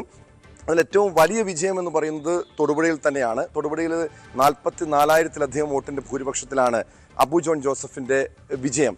അതോടൊപ്പം റോഷി അഗസ്റ്റിന്റെ പരാജയം അത് ഞെട്ടിപ്പിക്കുന്നതാണ്. പ്രത്യേകിച്ചും കഴിഞ്ഞ ഒരു 1/4 നൂറ്റാണ്ടായി ഇടുക്കിയെ പ്രതിനിധീകരിക്കുന്ന നേതാവാണ്. എത്ര വലിയ തരംഗമുണ്ടായാലും അല്ലെങ്കിൽ കോൺഗ്രസ് അനുകൂലമായി വലിയൊരു കാറ്റ് വീശിയാലും ഇടുക്കി പതറില്ല, ഇടുക്കി തങ്ങൾക്കൊപ്പം നിൽക്കുമെന്നായിരുന്നു കേരള കോൺഗ്രസ് മാണി ഗ്രൂപ്പിന്റെ ഇടതുപക്ഷത്തിന്റെയും പ്രതീക്ഷയെങ്കിൽ അത് പൂർണ്ണമായും തകരുന്ന കാഴ്ചയാണ് ഉണ്ടായത്. ഏകദേശം 20,000-ലധികം വോട്ടിന്റെ ഭൂരിപക്ഷത്തിലാണ് ഇടുക്കിയിൽ കോൺഗ്രസ് സ്ഥാനാർത്ഥി റോയ് കെ പൗലോസ് വിജയിച്ചത്. അതും 1987 ഏറ്റവും അവസാനമായി കോൺഗ്രസിന് ഒരു കൈപ്പത്ത് ചിഹ്നത്തിൽ അവിടെ സ്ഥാനാർത്ഥി വരുന്നത്. അതോടൊപ്പം തന്നെ ഒരു കോൺഗ്രസിന്റെ വിജയം ഉണ്ടാകുന്നത്. അതുകൊണ്ട് തന്നെ ആ വിജയത്തിൽ വലിയ രീതിയിലുള്ളൊരു ആഹ്ലാദം കോൺഗ്രസ് പ്രകടിപ്പിക്കുന്നുണ്ട്. മാത്രമല്ല കഴിഞ്ഞ ഒരു 2 പതിറ്റാണ്ടോളമായി കോൺഗ്രസിന് ഇടുക്കി ജില്ലയിൽ നിന്നും ഒരു MLA പോലും ഉണ്ടായിരുന്നില്ല. അതായത് പീരുമേട്, ഇടുക്കി ഉൾപ്പെടുന്ന പ്രദേശങ്ങൾ കോൺഗ്രസിന് വലിയ ശക്തി കേന്ദ്രങ്ങളാണെങ്കിൽ പോലും അവിടെ നിന്ന് ഒരു MLA പോലും വിജയിപ്പിക്കാൻ കഴിഞ്ഞില്ല. തുടർച്ചയായി അവിടുത്തെ ലോക്സഭാ തെരഞ്ഞെടുപ്പിൽ വിജയം ഉണ്ടാകുമ്പോഴും നിയമസഭാ തെരഞ്ഞെടുപ്പിൽ ഒരു വ്യത്യസ്തമായിട്ടുള്ളൊരു ചിത്രമായിരുന്നു ഇടുക്കിയിലേത്. പക്ഷേ ഇത്തവണ കാര്യങ്ങൾ മാറിമറിയുന്നു. ഇടുക്കിയിൽ വലിയ വിജയം സ്വന്തമാക്കുക. അതായത് ഇടുക്കിയിൽ 5 സീറ്റുകളിലും 4 കൈപ്പത്ത് ചിഹ്നത്തിൽ മത്സരിച്ചവരാണ് വിജയിച്ചത്. അതായത് ഈ ഹൈ റേഞ്ച് മേഖലകളിൽ കോൺഗ്രസ് പഴയൊരു പ്രതാപത്തിലേക്ക് തിരിച്ചു വന്നിരിക്കുന്നു എന്ന് തന്നെയാണ് ഏറ്റവും വലിയ പ്രത്യേകത. അതിൽ ഉടുമ്പൻചോല എടുത്തു പറയണം. കാരണം മണിയാശാന്റെ ഉടുമ്പൻചോല 25 വർഷമായി ഇടതുപക്ഷത്തിന്റെ കോട്ടയെന്ന് കരുതിയിരുന്ന ഉടുമ്പൻചോലയിൽ അട്ടിമറി വിജയമാണ് ഉണ്ടായത്. അതോടൊപ്പം ദേവികുളത്ത് F രാജയുടെ വിജയവും വലിയ രീതിയിൽ ആഘോഷിക്കപ്പെടുന്നുണ്ട്. കാരണം ഈ ഒരു പല സർവേകൾ വന്നപ്പോഴും ഉടുമ്പൻചോലയും ദേവികുളവും ഇടതുപക്ഷത്തിനൊപ്പം നിൽക്കുമെന്നായിരുന്നു പല സർവേ ഫലങ്ങളും. പക്ഷെ അതൊക്കെ ആ സർവേ ഫലങ്ങൾ പോലും കാറ്റിൽ പറത്തിക്കൊണ്ടാണ്, അത് ആ പ്രവചനങ്ങളെല്ലാം കാറ്റിൽ പറത്തിക്കൊണ്ടാണ് UDFന് കോൺഗ്രസിന് അവിടെ വലിയ വിജയം സ്വന്തമാക്കാൻ കഴിഞ്ഞത്. ഇനിയൊരു എങ്ങനെയായിരിക്കും ഇടുക്കിയുടെ ഒരു തുടർചാലനങ്ങൾ? കാരണം ഇടതുപക്ഷത്തെ സംബന്ധിച്ച് തിരിച്ചു വരാൻ അവർക്ക് കഴിയുമെന്നൊക്കെ മണിയാശാൻ ഇന്നലെ മാധ്യമങ്ങളോട് പറഞ്ഞിരുന്നു. പക്ഷേ ഇടുക്കിയിൽ പ്രത്യേകിച്ചും റോഷി അഗസ്റ്റിന് ഒരിക്കലും വീഴ്ത്താൻ കഴിയില്ലെന്ന് കരുതിയിരുന്ന ഇടുക്കിയിൽ കോൺഗ്രസിന്റെ സ്ഥാനാർത്ഥി വന്നപ്പോൾ അവിടെ വലിയൊരു ആത്മവിശ്വാസത്തോടു കൂടിയാണ് കോൺഗ്രസ് പ്രവർത്തകർ, UDF പ്രവർത്തകർ ഈ പ്രചരണത്തെ മുന്നോട്ട് കൊണ്ടുപോയത്. പ്രത്യേകിച്ച് ഈ മധ്യ കേരളത്തിൽ പൂർണ്ണമായും ആഞ്ഞുവീശി. അത് പ്രത്യേകിച്ച് ഈ കഴിഞ്ഞ നിയമസഭാ തെരഞ്ഞെടുപ്പ് നമ്മൾ കണ്ടതാണ്. മാണി ഗ്രൂപ്പ് ഇടതുപക്ഷത്തേക്ക് പോയ ശേഷം വലിയ രീതിയിൽ ഒരു തകർച്ച UDFനുള്ളിൽ ഉണ്ടായിരുന്നു. ഈ കേരള കോൺഗ്രസിൻ്റെ ഒരു ശക്തി കേന്ദ്രങ്ങളായിട്ടുള്ള ഇടുക്കി ഉൾപ്പെടുന്ന മലയോര മേഖലകളിൽ അത് UDFന് വലിയ തിരിച്ചടി ഉണ്ടായതാണ്. ഇടതുപക്ഷത്തോടൊപ്പം മാണി ഗ്രൂപ്പ് പോയത് പ്രത്യേകിച്ച് ഈ റോഷി അഗസ്റ്റിൻ്റെ ഒരു വ്യക്തിപ്രഭാവം ഉണ്ടായിരുന്നു. പക്ഷേ ഇത്തവണ ഈ തെരഞ്ഞെടുപ്പിന് മുൻപ് കേരള കോൺഗ്രസ് മാണി ഗ്രൂപ്പിലുണ്ടായ പടലപ്പിണക്കങ്ങൾ, പ്രശ്നങ്ങൾ, അസ്വാരസ്യങ്ങളടക്കം ഈ ഇടുക്കിയിൽ പ്രതിഫലിച്ചു എന്ന് തുറന്നു പറയേണ്ടി വരും. അതാണ് നമ്മൾ ഈ തെരഞ്ഞെടുപ്പ് ഫലത്തിൽ കാണാൻ കഴിഞ്ഞത്. അതോടൊപ്പം മാണി ഗ്രൂപ്പ് ഇല്ലെങ്കിലും ഈ കോട്ടയം ജില്ലയിലും ഇടുക്കി ജില്ലയിലും തങ്ങൾക്ക് മുന്നേറാൻ കഴിയുമെന്ന് കോൺഗ്രസ് തെളിയിക്കുന്നു. അതോടൊപ്പം കേരള കോൺഗ്രസ് ജോസഫ് ഗ്രൂപ്പിൻ്റെ ഒരു തിരിച്ചുവരവ്. കഴിഞ്ഞ നിയമസഭാ തെരഞ്ഞെടുപ്പിൽ 10 സീറ്റിൽ മത്സരിച്ച ജോസഫ് ഗ്രൂപ്പിന് 2 സീറ്റിൽ മാത്രമാണ് മത്സരിക്കാൻ കഴിഞ്ഞതെങ്കിൽ ഇത്തവണ 8 സീറ്റിൽ 7 സീറ്റിലും വിജയിച്ചുകൊണ്ട് ഉജ്ജ്വലമായിട്ടുള്ളൊരു തിളക്കമാർന്ന വിജയം ജോസഫ് ഗ്രൂപ്പിന് സ്വന്തമാക്കാൻ കഴിഞ്ഞു. മാത്രമല്ല സ്വാഭാവികമായും ഈ മന്ത്രിസഭയിൽ ജോസഫ് ഗ്രൂപ്പിൻ്റെ 2 പ്രതിനിധികൾ ഉണ്ടാകണമെന്നതിനാവശ്യം പാർട്ടി നേതൃത്വം UDFന് മുന്നിൽ വെക്കുന്നുണ്ട്. അത് മോൻസ് ജോസഫ് മന്ത്രിയാകുമെന്ന കാര്യത്തിൽ യാതൊരു തർക്കവുമില്ല. 2ാം മന്ത്രി ഉണ്ടായാൽ സ്വാഭാവികമായും ഇടുക്കി ജില്ലയിൽ നിന്നാകും അബു ജോൺ ജോസഫ് മന്ത്രിയാകും. അതിനുവേണ്ടിയുള്ള ചരടുവലികൾ തുടങ്ങിയിട്ടുണ്ട്. അതിനുവേണ്ടിയുള്ള ആവശ്യവുമായി ജോസഫ് ഗ്രൂപ്പ് UDF നേതൃത്വത്തെ സമീപിച്ചിട്ടുണ്ട്. അങ്ങനെ വന്നു കഴിഞ്ഞാൽ ഇടുക്കിയിൽ നിന്നൊരു മന്ത്രി ഉണ്ടാകും. അതല്ലെങ്കിൽ ഇടുക്കി ജില്ലയിൽ ഇത്തവണ ഒരു മന്ത്രി ഉണ്ടാകാനുള്ള സാധ്യതയില്ല. കാരണം മറ്റ് 4 MLA 4 പ്രതിനിധികളും അവിടെ നിന്ന് ജയിച്ച കോൺഗ്രസിന് 4 പ്രതിനിധികളും പുതുമുഖങ്ങളാണ്. അതിനുള്ള സാധ്യതയില്ല. പക്ഷേ ജോസഫ് ഗ്രൂപ്പിന് രണ്ടാമതൊരു മന്ത്രിസ്ഥാനം കൂടി കൊടുത്തു കഴിഞ്ഞാൽ സ്വാഭാവികമായും അബു ജോൺ ജോസഫ് മന്ത്രിസഭയിലെത്താൻ സാധ്യത. ശരി, ടോം കുര്യാക്കോസ് ആണ് വിവരങ്ങൾ പങ്കുവച്ചത്. നമുക്ക് എറണാകുളത്തേക്ക് ഒന്ന് പോകണം. ഐതിഹാസിക വിജയം അക്ഷരാർത്ഥത്തിൽ UDF പിടിച്ചെടുത്ത ജില്ലയാണ് എറണാകുളം. പൊടി പോലുമില്ല കണ്ടുപിടിക്കാൻ എന്ന് വേണമെങ്കിൽ LDF സംവിധാനത്തെ വിശേഷിപ്പിക്കാൻ. നേരത്തെ നമ്മൾ പറഞ്ഞു വെക്കുന്നത് പോലെ VD സതീശന് തട്ടകം അവിടെ ഇത്രയെങ്കിലും സതീശന് കൊടുക്കണം എന്നുള്ള ആവേശത്തിൽ തന്നെയായിരുന്നു, ആഗ്രഹത്തിൽ തന്നെയായിരുന്നു പാർട്ടി അണികളും നേതാക്കളും മറ്റും. അത് സംഭവിച്ചു. ഡാനി, എറണാകുളത്തെ അക്ഷരാർത്ഥത്തിൽ കിടുക്കി അല്ലേ UDF വിജയം?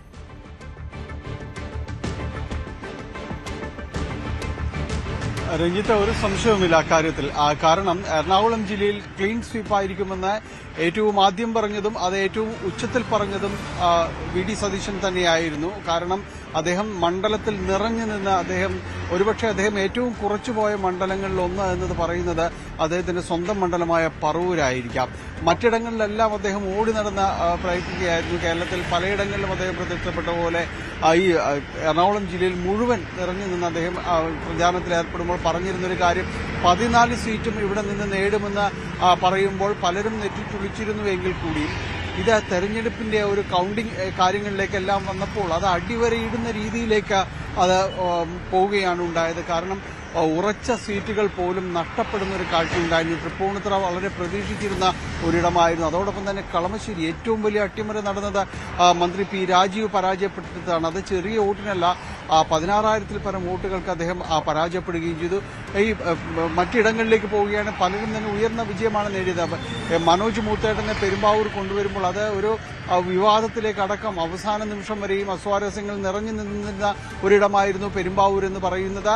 എൽദോസ് കുന്നപ്പള്ളിയെ മാറ്റുന്നതിനെ ചൊല്ലി ഒരുപക്ഷെ അദ്ദേഹം റിബലായി മത്സരിക്കുമെന്നതെല്ലാം തന്നെ പറയുന്നിടത്ത് നിന്ന് അത് സമവായത്തിലേക്ക് കൊണ്ടുവരിക എന്നത് മാത്രമല്ല, മികച്ച വിജയം, ഒരുപക്ഷെ എൽദോസിനേക്കാൾ കൂടുതൽ മികവാർന്നൊരു വിജയം അവിടെ നേടിയെടുക്കാൻ പുതുമുഖമായ മനോജ് മൂത്തേറിന് കഴിഞ്ഞു എന്നത് തന്നെ ശ്രദ്ധേയമാണ്. ഒപ്പം മറ്റിടങ്ങളിലുമെല്ലാം തന്നെ മാത്യു കുഴൽനാടനടക്കം നേടിയ വലിയ ഭൂരിപക്ഷങ്ങൾ ഇതെല്ലാം തന്നെ അടയാളപ്പെടുത്തുന്നു. ഒപ്പം ഇത് 2020-യുടെ ആ ഒരു ഇടങ്ങളിൽ ശക്തമായ NDAയുമായുള്ളൊരു കൂട്ടുകെട്ടെല്ലാം ഉണ്ടാകുകയും അവരൊരു വലിയ വെല്ലുവിളിയാകുകയും ചെയ്യും എന്നതെല്ലാം തന്നെ വിശ്വസിച്ചെടുത്ത് അവരെല്ലാം അത് നിഷ്പ്രഭമാക്കുന്ന രീതിയിലേക്ക് UDFന്റെ ഒരു തേരോട്ടം തന്നെയാണ് എല്ലായിടത്തും കണ്ടത്. കൊച്ചി നിയോജക മണ്ഡലത്തിൽ മുഹമ്മദ് ഷിയാസിനെ അവിടേക്ക് ഏറ്റവും വിശ്വസ്തനായ VDയുടെ വിശ്വസ്തനായ മുഹമ്മദ് ഷിയാസിനെ കൊണ്ടുചെല്ലുമ്പോൾ അവിടെ വലിയ എതിർപ്പ് ലത്തീൻ സഭയുടേതടക്കം ഏതാണ്ട് നേരിട്ടുള്ള എതിർപ്പായിരുന്നു, തുറന്ന യുദ്ധമായിരുന്നു അവിടെ ഉണ്ടായിരുന്നത്. പക്ഷെ അത്തരം ധാരണകളെല്ലാം തന്നെ ഒരുപക്ഷെ VDയുടെ ഒരു ഇലക്ഷൻ എഞ്ചിനീയറിംഗിലൂടെ തന്നെയാണ് അത് മറികടന്നത്.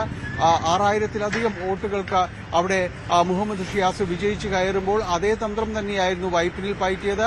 അത് ലത്തീൻ സഭയെ കയ്യിലെടുത്തുകൊണ്ടായിരുന്നു ഈ രണ്ടിടങ്ങളിലും മുന്നോട്ട് പോകാനായിട്ട് കഴിഞ്ഞത്. വൈപ്പിനിലും മികച്ച വിജയം നേടിയെടുക്കുന്ന രീതിയിലേക്കെല്ലാം തന്നെ പോകുന്നത്. അങ്ങനെ ഇടതുമുന്നണി കണക്ക് കൂട്ടിയെടുത്തെല്ലാം 5 സീറ്റുകൾ ഉണ്ടായിരുന്നു. ആ 5 സീറ്റുകളും തിരിച്ച് UDFനൊപ്പം ചേർക്കുന്നു. ഇതിനു മുൻപ് ഇതുപോലെ 13 സീറ്റുകൾ നേടിയ ഒരു റെക്കോർഡാണ് UDFന് ഒപ്പം ഉണ്ടായിരുന്നത്, കോൺഗ്രസിനൊപ്പം ഉണ്ടായിരുന്നെങ്കിൽ ഇത് ആദ്യമായിട്ട് 14 സീറ്റുകൾ നേടിയിരുന്നു. അന്ന് ആ 13 സീറ്റുകൾ നേടിയിരുമ്പോൾ പെരുമ്പാവൂർ PP തങ്കച്ചൻ മാത്രമാണ് അന്ന് പരാജയപ്പെട്ടത്. പക്ഷെ ഇത്തവണ പൂർണ്ണമായ രീതിയിലേക്ക് എറണാകുളത്തെ അത് UDFന്റെ എല്ലാ കാലവും പറയുന്നത് പോലെ ഒരു പൊന്നാപുരം കോട്ട എന്ന് അവർ വിശേഷിപ്പിക്കുന്നത് പോലെ അതെന്താണ് എന്ന് ബോധ്യപ്പെടുത്തി കൊടുക്കാനായിട്ട്, എതിരാളികൾക്ക് ബോധ്യപ്പെടുത്തി കൊടുക്കാനായിട്ട് ഇക്കുറി കഴിഞ്ഞു എന്നതാണ്. ഇനി ഇവിടെ നിന്ന് ആരൊക്കെ മന്ത്രിസ്ഥാനങ്ങളിലേക്ക് അടക്കം പോകുമെന്നുള്ളൊരു ചർച്ചകളിലേക്കെല്ലാം തന്നെ ആ രീതിയിലേക്കെല്ലാം തന്നെ ഒരു ഭാഗത്ത് തുടക്കമിടുകയും ചെയ്തിട്ടുണ്ട്. കാരണം എറണാകുളത്തിന് അർഹമായ ഒരു പ്രാതിനിധ്യം ലഭിക്കും എന്നൊരു പ്രതീക്ഷയിലേക്ക് പലരും അതിൻ്റെ ആ പേരുകളിലേക്കെല്ലാം തന്നെ കടന്നിരിക്കുന്നു. എന്തായാലും വൈകാതെ തന്നെ ഈ രീതിയിലേക്കുള്ളൊരു തുറന്ന ചർച്ചകളിലേക്ക് വന്നേക്കുമെന്ന പ്രതീക്ഷയാണ് എല്ലായിടത്തും ബാക്കി നിൽക്കുന്നത്. തീർച്ചയായും നമുക്ക് തൃശ്ശൂരിന്റെ സാഹചര്യങ്ങളിലേക്ക് ഒന്ന് പോകണം. നവമി ദിനേശ് വിവരങ്ങളുമായി ചേരും. നവമി, തൃശ്ശൂരിൽ നമുക്ക് വേണമെങ്കിൽ പറയാവുന്നത് LDFന് ഈ വലിയ തരംഗത്തിനിടയിലും പിടിച്ചു നിൽക്കാൻ സഹായിച്ച ഒരു ജില്ല, 9 സീറ്റുകളിൽ അവിടെ അവർക്ക് വിജയം കാണാൻ സാധിച്ചു. അതിൽ മണലൂരിലെ TN പ്രതാപന്റെ പരാജയമൊക്കെ അപ്രതീക്ഷിതമായിരുന്നു. തൃശ്ശൂരിലേക്ക് വരുമ്പോൾ അവിടെ അത്ഭുതങ്ങൾ സൃഷ്ടിക്കുമെന്ന് കരുതിയിരുന്ന പത്മജ വേണുഗോപാൽ 3ാം സ്ഥാനത്തേക്ക് പോകുന്ന പശ്ചാത്തലമുണ്ടായിരുന്നു. വോട്ടെണ്ണം കാര്യമായി കുറയുന്നു. LDFന് ഒന്ന് ആശ്വസിക്കാവുന്ന ജില്ലയായി തൃശ്ശൂർ തുടരുന്നത് അതേത് സാഹചര്യത്തിലാണ് കാണേണ്ടത്?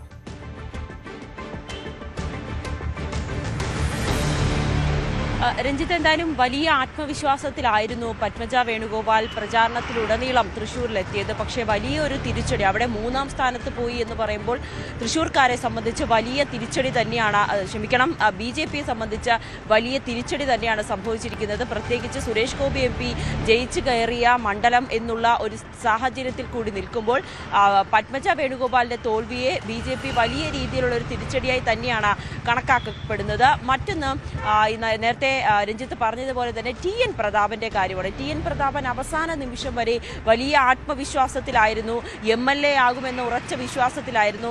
അദ്ദേഹത്തിന്റെ വാഹനത്തിലുൾപ്പെടെ MLA ബോർഡ് വെച്ച് ഇറക്കേണ്ട ഒരു സാഹചര്യം വരെ എത്തിയിരുന്നു. പക്ഷെ അവസാന നിമിഷമാണ് അവിടെ വലിയൊരു തിരിച്ചടി TN പ്രതാപന് നേരിടേണ്ടി വന്നത്. പിന്നീട് ഇതിന്റെ കണക്കുകൾ വന്നപ്പോൾ TN പ്രതാപന് C രവീന്ദ്രനാഥിന് 126 വോട്ടുകളുടെ ഭൂരിപക്ഷത്തിനാണ് അദ്ദേഹം ജയിച്ചു കയറിയത്. പക്ഷേ പ്രതാപന്റെ ഒരു അപരൻ അവിടെ ഉണ്ടായിരുന്നു. അപരൻ നേടിയത് 184 വോട്ടാണ്. അത് തന്നെ TN പ്രതാപനെ സംബന്ധിച്ച് വലിയൊരു തിരിച്ചടിയായി, അല്ലെങ്കിൽ തോൽവിക്ക് വലിയൊരു കാരണമായി എന്ന് നമുക്ക് കണക്കാക്കാം. 126 വോട്ടുകൾക്ക് TN പ്രതാപൻ തോറ്റപ്പോൾ TN പ്രതാപന്റെ അപരൻ 184 വോട്ടുകളാണ് അവിടെ നേടിയത്, മണലൂരിൽ നേടിയതെന്നുള്ളതാണ് ഏറ്റവും പ്രധാനപ്പെട്ട കാര്യം. എന്തായാലും ഇതിലെ തപാൽ വോട്ടുകളുടെ ക്രമക്കേട് ഉണ്ടെന്ന് UDF ആരോപിക്കുന്നു. അതിന്റെ അടിസ്ഥാനത്തിൽ റീകൗണ്ടിംഗ് ആവശ്യപ്പെട്ട് ഹൈക്കോടതിയെ സമീപിക്കാനാണ് TN പ്രതാപൻ പക്ഷം ആലോചിക്കുന്നത്. 160 വോട്ടുകൾ, പോസ്റ്റൽ വോട്ടുകൾ മണ്ഡലത്തിൽ അസാധുവായി. അത് ഡ്യൂട്ടിയിലുള്ള ഉദ്യോഗസ്ഥരുടെ വീഴ്ചയാണ് എന്ന രീതിയിലാണ്, അല്ലെങ്കിൽ വീഴ്ചയാണെന്ന് ആരോപിച്ചുകൊണ്ടാണ് കോടതിയെ സമീപിക്കുവാൻ TN പ്രതാപൻ പക്ഷം തീരുമാനിച്ചിരിക്കുന്നത്. ഇനി നമുക്ക് മറ്റു മണ്ഡലങ്ങളിലേക്ക് വന്നു കഴിഞ്ഞാൽ, ഇരിങ്ങാലക്കുടയിൽ ബിന്ദുവിനേറ്റ വലിയ തോൽവിയാണ്. മന്ത്രിയായിട്ടുള്ള ബിന്ദുവിനേറ്റ വലിയൊരു തിരിച്ചടി തന്നെയാണ് അവിടെ സംഭവിച്ചിരിക്കുന്നത്. അതോടൊപ്പം തന്നെ മണലൂരിൽ മുൻ മന്ത്രിയായിട്ടുള്ള, നമ്മൾ നേരത്തെ പറഞ്ഞ പോലെ തന്നെ C രവീന്ദ്രനാഥിന്റെ നേട്ടം, അതിനെ വലിയ രീതിയിൽ തന്നെയാണ് പാർട്ടി അവിടെ ആഘോഷിക്കുന്നത്. ഒപ്പം 2 തവണ അകന്നു നിന്ന തൃശ്ശൂരും കൊടുങ്ങല്ലൂരും തിരിച്ചു പിടിക്കാനായി എന്നുള്ളതാണ് കോൺഗ്രസ് ഉന്നയിക്കുന്ന ഏറ്റവും വലിയ നേട്ടം എന്ന് പറയുന്നത്. ഇത്രയും വലിയ കോൺഗ്രസ് തരംഗം ഉണ്ടായിട്ട് പോലും തൃശ്ശൂരിനെ വലിയ രീതിയിൽ പിടിച്ചു നിർത്താൻ, അല്ലെങ്കിൽ തൃശ്ശൂരിനെ കൈവിട്ടു പോകാതിരിക്കാൻ LDFന് കഴിഞ്ഞു എന്നുള്ളത് വലിയ ആശ്വാസകരമായി തന്നെയാണ് LDF ക്യാമ്പുകൾ കണക്കാക്കപ്പെടുന്നത്. ഒപ്പം ചാലക്കുടിയിലും കൂടുതൽ ഭൂരിപക്ഷം നിലനിർത്തുവാനായി കോൺഗ്രസിന് സാധിച്ചു എന്നുള്ളതും എടുത്തു പറയേണ്ട കാര്യമാണ്.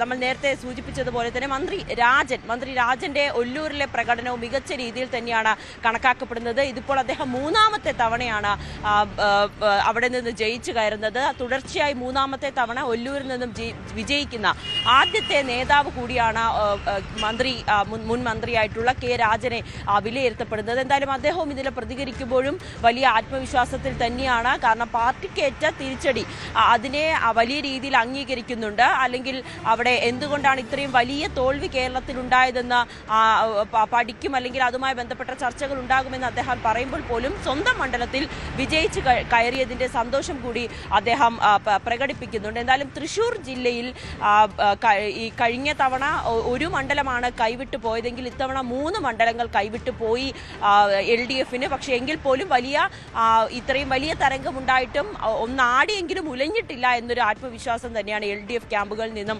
പ്രകടമാകുന്നത്. അവിടെ എടുത്തു പറയേണ്ടത് TN പ്രതാപനായിരുന്നു. വലിയ ആത്മവിശ്വാസമായിരുന്നു, വിജയിച്ച് കയറുമെന്ന് അവസാന നിമിഷം വരെ. പക്ഷേ 126 വോട്ടുകളിലാണ് TN പ്രതാപൻ ഒടുവിൽ പരാജയപ്പെട്ടത്.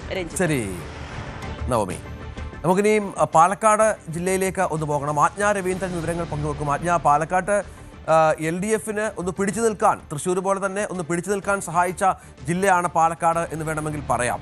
പക്ഷേ UDFന് അഭിമാനിക്കാൻ വകയുണ്ട്. പാലക്കാട്ട് വലിയ പോരാട്ടത്തെ അതിജീവിച്ച് ശോഭാ സുരേന്ദ്രനെ പരാജയപ്പെടുത്താൻ സാധിച്ചു. മറ്റു മേഖലകളിൽ ഏതൊക്കെ തരത്തിലുള്ള വിലയിരുത്തലാണ് ഇപ്പോൾ ഫലം വന്നതിന് ശേഷം മുന്നണികൾക്കുള്ളത്?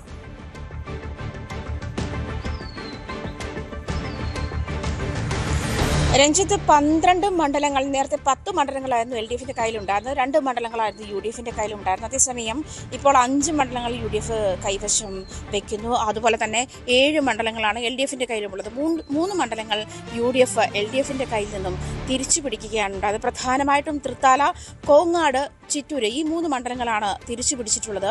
ഇതിൽ പ്രധാനമായിട്ടും ചിറ്റൂരിൻ്റെ ഒരു പ്രധാനപ്പെട്ട കാര്യം പറഞ്ഞാൽ അപരൻ്റെ വോട്ടുകളാണ് LDFിനെ അവിടെ തോൽപ്പിച്ചത് എന്ന് പറയാം. സുമേഷ് അച്യുതൻ പ്രധാനമായിട്ടും ജയിച്ചത് 6510 വോട്ടുകൾക്കാണ് ജയിച്ചത്.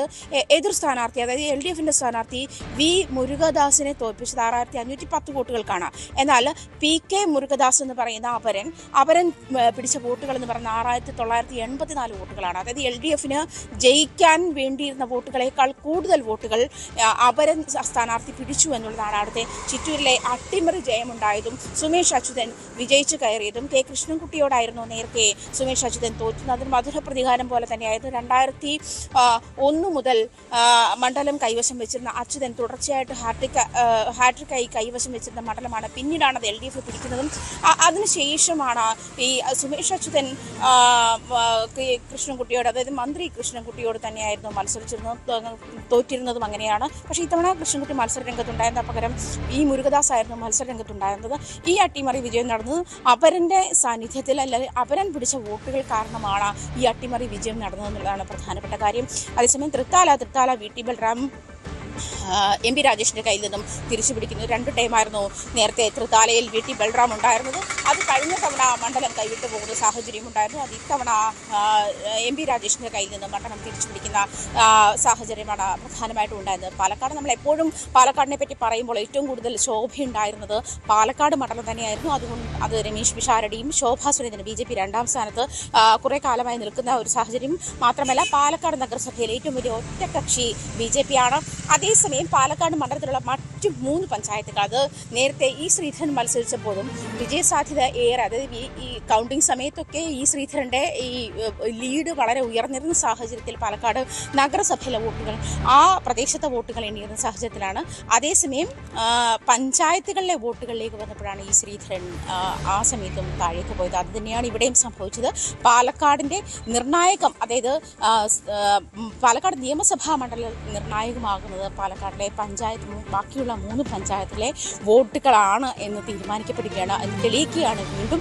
മാത്രമല്ല രാഹുൽ മാങ്കൂട്ടത്തിൽ ഉണ്ടാക്കിയിരുന്ന മാനക്കേട് കാരണം കോൺഗ്രസിന് ഒരുപക്ഷേ ആ മണ്ഡലം നഷ്ടമാകുമോ എന്നൊരു ആശങ്ക കോൺഗ്രസിന് ഉണ്ടായിരുന്നെങ്കിൽ പോലും ഈ മുസ്ലിം വോട്ടുകൾ തീരുമാനമെടുക്കുന്ന ഒരു മണ്ഡലം കൂടിയാണ് പാലക്കാട് എന്ന് വേണം പറയാൻ. പാലക്കാടിൻ്റെ പ്രധാനമായിട്ടും ശോഭാ സുരേന്ദ്രൻ അല്ലെങ്കിൽ BJP A ക്ലാസ് മണ്ഡലം എന്ന് തീരുമാനിച്ചിരുന്ന സാഹചര്യം, ഈ വോട്ടർക്ക് പണം നൽകിയതുൾപ്പെടെയുള്ള ശോഭാ സുരേന്ദ്രൻ്റെ ശോഭ കെടുത്തുന്ന വിവാദങ്ങൾ, അങ്ങനെ കുറേ കാര്യങ്ങളൊക്കെ പാലക്കാട് വന്നിരുന്നെങ്കിൽ പോലും BJPക്ക് വളരെ ആത്മവിശ്വാസം ഉണ്ടായിരുന്ന ഒരു മണ്ഡലമായിരുന്നു. അവസാന ഘട്ടം വരെയും പാലക്കാട് പിടിക്കും എന്നുള്ള ഒരു ആത്മവിശ്വാസത്തിൽ തന്നെയായിരുന്നു BJP. പക്ഷേ അതുണ്ടായില്ല.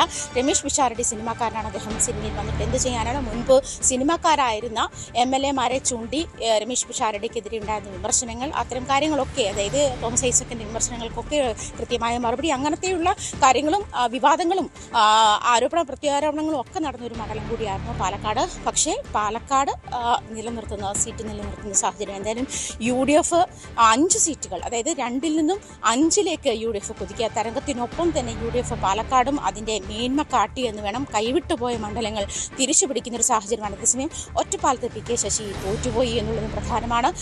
മറ്റൊന്ന് കോങ്ങാട് മണ്ഡലമാണ്. കോങ്ങാട് മണ്ഡലം UDF തിരിച്ചു പിടിച്ചു. അതേസമയം LDF മറ്റ് 7 മണ്ഡലങ്ങൾ നിലനിർത്തുന്ന ഒരു സാഹചര്യത്തിലേക്ക് തന്നെ പോയിട്ടുണ്ട്. എന്നാലും പാലക്കാട് തരംഗത്തിൻ്റെ ഭാഗമാകാൻ പാലക്കാടിന് കഴിഞ്ഞു എന്ന് വേണം. പാലക്കാടിൻ്റെ ഒരു മൊത്തം ചിത്രം നോക്കുമ്പോൾ അങ്ങനെ തന്നെയാണ്. അതായത് കഴിഞ്ഞ തവണ 10 സീറ്റ് LDFിൻ്റെ ഒപ്പം ഉണ്ടായിരുന്നു. അത് 2 സീറ്റായിരുന്നു UDFിന് ഒപ്പം ഉണ്ടായത്. 2 സീറ്റിൽ നിന്നും UDF 3 സീറ്റും പാലക്കാട് സംഭവിച്ചത് അതാണ്. നമുക്ക് ആലപ്പുഴയിലേക്ക് ഒന്ന് പോകണം. അക്ഷരാർത്ഥത്തിൽ UDFിനെ ഇത്തവണ ആലപ്പുഴ കൂടെ കൂട്ടുകയായിരുന്നു, സംശയമില്ല. അവർ പ്രതീക്ഷിക്കാത്ത പല സ്ഥലങ്ങളിലും വിജയം സംഭവിക്കുന്നു. അമ്പലപ്പുഴയിലെ G സുധാകരൻ്റെ വിജയമാണ് ആലപ്പുഴയിലെ ഇടത് പ്രസ്ഥാനത്തിന് തലക്കേറ്റ ഏറ്റവും വലിയ അടി എന്ന് വേണം കരുതാൻ. കാരണം ആദ്യഘട്ടം മുതൽ വിജയം ഉറപ്പിച്ചായിരുന്നു സുധാകരൻ്റെ തെരഞ്ഞെടുപ്പ് പ്രചരണമെങ്കിൽ പോലും ഇത്ര വലിയൊരു ഭൂരിപക്ഷം അമ്പലപ്പുഴക്കാർ കൊടുക്കും എന്ന് പ്രതീക്ഷിച്ചിരുന്നില്ല. ശരണ്യ സ്നേഹജൻ ഏറ്റവും പുതിയ വിവരങ്ങളുമായി ചേരും. ശരണ്യ, ജയിക്കാനായത് ജയിക്കാനാതിൽ ഒന്ന് ചെങ്ങന്നൂരാണ്. അവിടെ ഭൂരിപക്ഷം സജി ചെറിയാൻ്റെ കുത്തനെ കുറഞ്ഞു. മാവേലിക്കരയിലും ഭൂരിപക്ഷം കുറഞ്ഞു. ചേർത്തലയിൽ കടന്നുകൂടി എന്ന് വേണം പറയാം. ബാക്കി സ്ഥലങ്ങളിലൊക്കെ അക്ഷരാർത്ഥത്തിൽ UDF-ന്റെ തേരോട്ടമാണ് കണ്ടത്.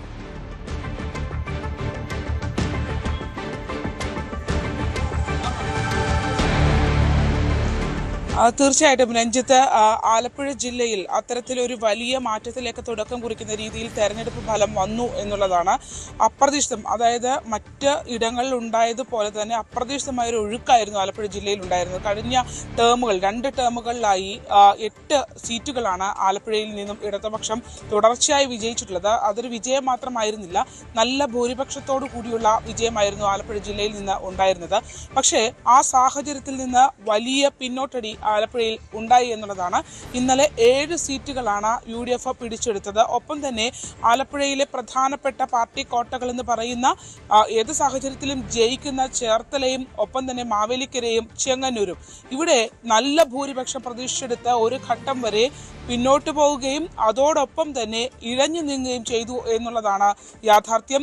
വലിയ ഭൂരിപക്ഷമുള്ള ജയങ്ങളല്ല ഈ മണ്ഡലങ്ങളിൽ ഉണ്ടായതെന്നുള്ളതാണ്. അതിൽ അപ്രതീക്ഷിതമായി വന്നത് മാവേലിക്കരയാണ്. മാവേലിക്കര വലിയ തോതിൽ ആ ഒരു എല്ലാ കാലത്തും 30,000-ഓളം ഭൂരിപക്ഷം നൽകുന്ന അവിടം പിന്നോട്ട് പോയി എന്നുള്ളതാണ്. എന്തായാലും ഈ കാറ്റിൽ ഇളകാതെ നിന്നത് ഈ 3 ഇടങ്ങൾ മാത്രമാണ്. പക്ഷേ അതിനുമൊക്കെ അപ്പുറത്തേക്ക് എന്തുകൊണ്ട് ഇത്തരമൊരു വലിയ പരാജയത്തിലേക്ക് പോയി എന്നുള്ളതിനെ സംബന്ധിച്ച് വലിയ ചർച്ചകൾ ആലപ്പുഴയിലെ CPM-നുള്ളിൽ ഉയർന്നു തുടങ്ങിയിട്ടുണ്ട് എന്നുള്ളതാണ് യാഥാർത്ഥ്യം. കാരണം ആദ്യഘട്ടത്തിൽ തിരഞ്ഞെടുപ്പിന്റെ ആ ഒരു ലിസ്റ്റ് പ്രസിദ്ധീകരിക്കുന്ന ഘട്ടത്തിൽ തന്നെ, സ്ഥാനാർത്ഥികളെ തീരുമാനിക്കുന്ന ഘട്ടത്തിൽ തന്നെ ആലപ്പുഴയുടെ പല കേന്ദ്രങ്ങളിൽ നിന്നും വിയോജിപ്പുകൾ ഉയർന്നിരുന്നു. സിറ്റിംഗ് MLA-മാരിൽ പരാജയ സാധ്യത ഉള്ളവരെ മത്സരിപ്പിക്കരുതെന്നുള്ള ആവശ്യം ഉയർന്നിരുന്നു. അതിൽ ഏറ്റവും പ്രധാനപ്പെട്ടത് അരൂരും കായംകുളവും ഒപ്പം തന്നെ അമ്പലപ്പുഴയും ആയിരുന്നു. ഈ 3 ഇടങ്ങളിൽ പിടിച്ച ആവശ്യമില്ലാത്തൊരു ബലമാണ് ഇത്രയധികം വലിയൊരു പരാജയത്തിലേക്ക് കൊണ്ട് എത്തിച്ചത് എന്ന് തന്നെ നമുക്ക് പറയാനാകും. മാത്രമല്ല ഇപ്പോൾ നമുക്കറിയാം CPM-ന്റെ പ്രവർത്തകർ ഉൾപ്പെടെ നവമാധ്യമങ്ങളിൽ നേതൃത്വത്തിനെതിരെ രൂക്ഷ വിമർശനം ഉയർത്തിവിട്ടു തുടങ്ങിയിട്ടുണ്ട് എന്നുള്ളതാണ്. കഴിഞ്ഞ കുറച്ച് നാളുകളായി പല തിരഞ്ഞെടുപ്പുകളിലായി ആലപ്പുഴ ജില്ലയിൽ ഉണ്ടായ പാർട്ടിക്കുള്ളിൽ ഉണ്ടായ ആ ഒരു ശിഥിലീകരണം അത് കൃത്യമായി തെളിയിക്കുന്ന ഒരു തെരഞ്ഞെടുപ്പായിരുന്നു എന്നുള്ളതാണ്. നമ്മൾ തുടക്കം മുതൽ പറയുന്നുണ്ടായിരുന്നു, വലിയ ശക്തമായ പോരാട്ടമാണ് എല്ലാ മണ്ഡലങ്ങളിലും നടക്കുന്നത് എന്നുള്ളതാണ്. അതിൽ തന്നെ UDF-ന് മുൻതൂക്കം വരുന്നു എന്നുള്ളതാണ് ഫീൽഡിൽ നിന്ന് നമുക്ക് മനസ്സിലാക്കാൻ കഴിഞ്ഞിരുന്നത്. അതുപോലെ തന്നെ ഒരു വലിയ പ്രഹരം ജില്ലയിൽ എത്തി എന്നുള്ളതാണ്. അതിൽ വളരെ പ്രധാനപ്പെട്ടത് സജി ചെറിയാന്റെ നേതൃത്വത്തിലുള്ള ആലപ്പുഴയിലെ CPM-ന് എന്ത് സംഭവിച്ചു എന്നുള്ള ചോദ്യം വരും ദിവസങ്ങളിൽ വലിയ രീതിയിൽ ചർച്ചയാകുമെന്നുള്ള കാര്യത്തിൽ തർക്കമില്ല. ഇതിൽ ആലപ്പുഴയിലും സംഭവിച്ചത് ബഹുഭൂരിപക്ഷം വരുന്ന CPM കേഡർമാർ മറ്റ് തെരഞ്ഞെടുപ്പുകളിൽ നമ്മൾ കണ്ടത് അനുഭാവികളാണ് മാറ്റി വോട്ട് ചെയ്തതെങ്കിൽ CPM-ന്റെ കേഡർമാർ ഇത്തവണ ഈ ഭരണം തുടരേണ്ടതില്ല, അല്ലെങ്കിൽ അത് പോകുന്ന പോക്ക് ശരിയല്ല എന്ന് തിരിച്ചറിഞ്ഞുകൊണ്ട് വോട്ട് രേഖപ്പെടുത്തി എന്നുള്ളതാണ് ആലപ്പുഴയെ സംബന്ധിച്ച് ഏറ്റവും നിർണായകമായ കാര്യം. അത് എന്തുകൊണ്ട് ഇത് ശരിയല്ല എന്നുള്ളൊരു തോന്നലിലേക്ക് പോയി എന്നുള്ളതിനെ സംബന്ധിച്ച് കൃത്യമായി വരും ദിവസങ്ങളിൽ പ്രതിഷേധങ്ങൾ ഉയരും. അതോടൊപ്പം തന്നെ ഇത് ചോദ്യം ചെയ്യപ്പെടും എന്നുള്ളത് വ്യക്തമായി തുടങ്ങിയിരിക്കുന്നു.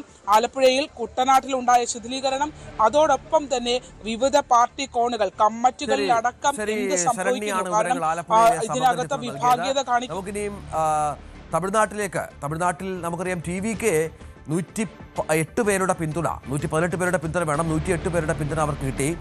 DMK പിന്തുണയ്ക്കാൻ സാധ്യതയുണ്ടെങ്കിലും അവരുടെ പിന്തുണ വിജയ് സ്വീകരിക്കുന്ന കാര്യത്തിൽ വ്യക്തതയില്ല. PMK അടക്കമുള്ള ചെറിയ പാർട്ടികളുടെ പിന്തുണ പ്രതീക്ഷിക്കുന്നു. ഒപ്പം കോൺഗ്രസിനെയും സമീപിച്ചിട്ടുണ്ട് വിജയ് എന്നാണ് വിവരങ്ങൾ നമുക്ക് മനസ്സിലാക്കുന്നത്. ഒപ്പം ബംഗാളിൽ പുതിയ NDA സർക്കാർ മെയ് 9-ന് സത്യപ്രതിജ്ഞയും മമതാ ബാനർജിയുടെ പതനം കണ്ട തെരഞ്ഞെടുപ്പ് കൂടിയാണ് ഇത് എന്നതുകൂടി ചേർത്ത് വെക്കണം. ഏറ്റവും പുതിയ വിവരങ്ങളുമായി VV വിനോദുണ്ട്. വിനോദ്, ആദ്യം നമുക്ക് ഈ തമിഴ്നാട്ടിലേക്ക് ഒന്ന് പോയാൽ അവിടെ വിജയ് മുഖ്യമന്ത്രിയാകും, സംശയമില്ല. ചെറിയ പാർട്ടികളുടെ പിന്തുണ ഏതാണ്ട് 10ഓളം സീറ്റുകൾ കൂടി കിട്ടിയാൽ ഭൂരിപക്ഷമാകും. അതിനുള്ള നീക്കത്തിലാണോ അതോ AIDMK-യുമായി ചേരുമോ വിജയ്? രഞ്ജിത്ത്, ഇന്ത്യയുടെ രാഷ്ട്രീയത്തിൽ തന്നെ ഞെട്ടിക്കുന്ന തരത്തിലാണ് TVKയുടെ ഒരു വളർച്ച, അല്ലെങ്കിൽ അവർക്കുണ്ടായ നേട്ടം. വെറും 2 വർഷം മാത്രം പ്രായമുള്ളൊരു പാർട്ടി തമിഴ്നാട് പോലെ വളരെ പ്രബലമായ ഒരു സംസ്ഥാനത്ത് അധികാരത്തിലേക്ക് എത്തുന്നു എന്നത് ഒരു ഞെട്ടലുണ്ടാക്കുന്ന കാര്യം. DMK-യൊക്കെ സംബന്ധിച്ച് അവർക്ക് ഒരിക്കലും മറക്കാൻ കഴിയാത്ത തരത്തിലുള്ള ഒരു തിരിച്ചടിയാണ് TVKയുടെ ഭാഗത്ത് നിന്നുണ്ടായിരിക്കുന്നത്. വിജയ് പാർട്ടി ഉണ്ടാക്കിയപ്പോൾ തന്നെ ഇങ്ങനെ ഒരു നേട്ടം ഉണ്ടാക്കുമോ, അല്ലെങ്കിൽ ഈ പാർട്ടിയുടെ ആയുസ് എത്ര, അല്ലെങ്കിൽ 20% വോട്ട് ഷെയർ നേടാൻ കഴിയില്ല എന്നൊക്കെയുള്ള വിലയിരുത്തൽ. പക്ഷേ അതിനും ഇരട്ടിയിലേക്ക് വിജയുടെ പാർട്ടി എത്തി എന്നതാണ്. ഏതാണ്ട് 39% വോട്ട് ഷെയറുമായി ഒന്നാമത്തെ വലിയ ഒറ്റക്കക്ഷിയായി തമിഴ്നാട്ടിൽ മാറിയിരിക്കുന്നു. 107 സീറ്റുകളാണ് നേടിയിട്ടുള്ളത്. 118 സീറ്റാണ് ആകെ കേവല ഭൂരിപക്ഷമായി വേണ്ടത്. തമിഴ്നാട്ടിൽ സർക്കാർ രൂപീകരിക്കുന്നതിന് ചില സാധ്യതകൾ ഇപ്പോൾ അവിടെ ഉരുത്തിരിയുന്നുണ്ട്. DMK സഖ്യത്തിലാണ് കോൺഗ്രസ് ഉള്ളത്. 5 അംഗങ്ങൾ കോൺഗ്രസിനുണ്ട്. TVK-യുമായി ചേർന്ന് സർക്കാർ രൂപീകരിക്കണമെന്ന് കോൺഗ്രസിലെ ഒരു വിഭാഗം നേതാക്കൾ ആവശ്യപ്പെടുന്നുണ്ട്. പക്ഷേ അവിടെ ഒരു പ്രതിസന്ധിയായി നിൽക്കുന്നത് ഈ DMK സഖ്യത്തിൻ്റെ അടിസ്ഥാനത്തിലാണ് ലോക്സഭയിൽ ഉൾപ്പെടെ കോൺഗ്രസിൻ്റെ അല്ലെങ്കിൽ ഇന്ത്യ മുന്നണിയുടെ പ്രവർത്തനങ്ങൾ മുന്നോട്ട് പോകുന്നത്. വലിയ അളവിൽ MP-മാരുടെ കുറവ്, അങ്ങനെ ഈ മുന്നണി വിഘടിക്കുകയാണെങ്കിൽ, അവർ പിരിയുകയാണെങ്കിൽ ലോക്സഭയിൽ തിരിച്ചടി നേരിടേണ്ടി വരും. അതുകൊണ്ട് തന്നെയാണ് കോൺഗ്രസിന് ഇവിടെ ഒരു കീറാമുട്ടിയായി ഈ പ്രശ്നം മാറുന്നത്. മറ്റൊന്ന്, ചെറു കക്ഷികളെ കൂട്ടുപിടിച്ച് സർക്കാർ ഉണ്ടാക്കാനുള്ള വിജയുടെ ഒരു നീക്കമാണ്. PMK പോലുള്ള പാർട്ടികൾ, അവർക്കും 5 അംഗങ്ങളുണ്ട്. മാത്രമല്ല CPM-നും CPI-ക്കും മുസ്ലിം ലീഗിനും 2 വീതം MLA-മാർ തമിഴ്നാട്ടിലുണ്ട്. ഇവരെയൊക്കെ തന്നെ ചേർത്തുകൊണ്ട് ഒരു മുന്നണി സാധ്യമാകുമോ എന്ന അതിനുള്ള നീക്കത്തിലാണ് TVK എന്ന് വേണം, വിജയ് എന്ന് വേണം മനസ്സിലാക്കാൻ. ബംഗാളിലേക്ക് പോയാൽ അവിടെ മമതാ ബാനർജി തോറ്റു, സുവേന്ദു അധികാരി അവിടെ മുഖ്യമന്ത്രിയാകും എന്നുള്ള കാര്യത്തിൽ സംശയമില്ല. സർക്കാർ രൂപീകരണവുമായി ബന്ധപ്പെട്ട ഒരുക്കങ്ങൾ ഇപ്പോൾ ഏതാണ്ട് തുടങ്ങി കാണുമല്ലോ അല്ലേ വിനോദ്? രഞ്ജിത്ത്, അങ്ങനെ തന്നെയാണ്. 294 സീറ്റിൽ 207 സീറ്റിലാണ് BJP അധികാരത്തിൽ വന്നത്. ഒരുപക്ഷെ അതും രാജ്യത്തെ ഞെട്ടിക്കുന്ന ഒരു വരവാണ്. ആദ്യമായാണ് BJP ബംഗാളിൽ അധികാരത്തിലേക്ക് എത്തുന്നത്. തൃണമൂൽ 80 സീറ്റുകളിലേക്ക് മാത്രമായി ഒതുങ്ങി. നമുക്കറിയാം 35 വർഷം ബംഗാൾ അടക്കി ഭരിച്ച CPM-ന് അവിടെ ലഭിച്ചത് ഒരേ ഒരു സീറ്റാണ്, ഉണ്ടായിരുന്നില്ല. ഇത്തവണ ഒരു സീറ്റ് ലഭിച്ചിരിക്കുന്നു. 15 വർഷത്തെ തൃണമൂലിൻ്റെ ഭരണത്തിനാണ് BJP അന്ത്യം കുറിച്ചത്. പക്ഷേ അവിടെയും ഈ 177 സീറ്റുകളിൽ, അതായത് 207 സീറ്റുകൾ BJPക്ക് ലഭിക്കുമ്പോൾ 177 സീറ്റുകളിലെ ഭൂരിപക്ഷം പരിശോധിക്കുമ്പോൾ ആ മണ്ഡലങ്ങളിൽ SIR വഴി ഒഴിവാക്കപ്പെട്ട വോട്ടർമാരുണ്ട്. ആ എണ്ണത്തെക്കാൾ താഴെയാണ് ഭൂരിപക്ഷം. അതായത് കോൺഗ്രസൊക്കെ നേരത്തെ ആരോപിച്ചതുപോലെ, തൃണമൂൽ ആരോപിച്ചതുപോലെ SIR കൊണ്ടുവരുന്നത് BJP വളഞ്ഞ വഴിയിലൂടെ ഭരണം പിടിക്കുന്നതിന് വേണ്ടിയാണെന്ന ആരോപണമാണ്. ഏതായിരുന്നാലും അങ്ങനെ പൗരത്വവുമായി ബന്ധപ്പെട്ട ആളുകളെ, അല്ലെങ്കിൽ വോട്ടർ ലിസ്റ്റുമായി ബന്ധപ്പെട്ട ആളുകളെ ഒഴിവാക്കുമ്പോൾ ഈ ഭൂരിപക്ഷം 177 സീറ്റുകളിൽ, അങ്ങനെ വലിയൊരു മൃഗീയമായ ഒരു സംഖ്യയാണ്. ആ സീറ്റുകളിൽ SIR വഴി ഒഴിവാക്കപ്പെട്ട ആളുകളുടേതിനേക്കാൾ കുറവാണ് BJPക്ക് ലഭിച്ച ഭൂരിപക്ഷം എന്നതുകൂടി ഇപ്പോൾ എടുത്തു കാണേണ്ട ഒരു കാര്യമാണ് രഞ്ജിത്ത്. ശരി, നമുക്ക് സ്പെഷ്യൽ ഡേയിലേക്കൊന്ന് പോകാം. ഇന്ന് 26ാം ജന്മദിനം ആഘോഷിക്കുന്ന തിരുവനന്തപുരം ശംഖുമുഖം സ്വദേശി കാർത്തികയ്ക്ക് ആശംസകൾ നേടുന്നത് ഭർത്താവ് വിഷ്ണു.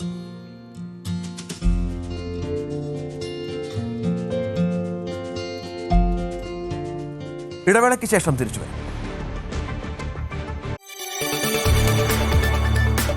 കൂടുതൽ വാർത്തകൾക്ക് News 18 Keralam YouTube channel subscribe ചെയ്യുക.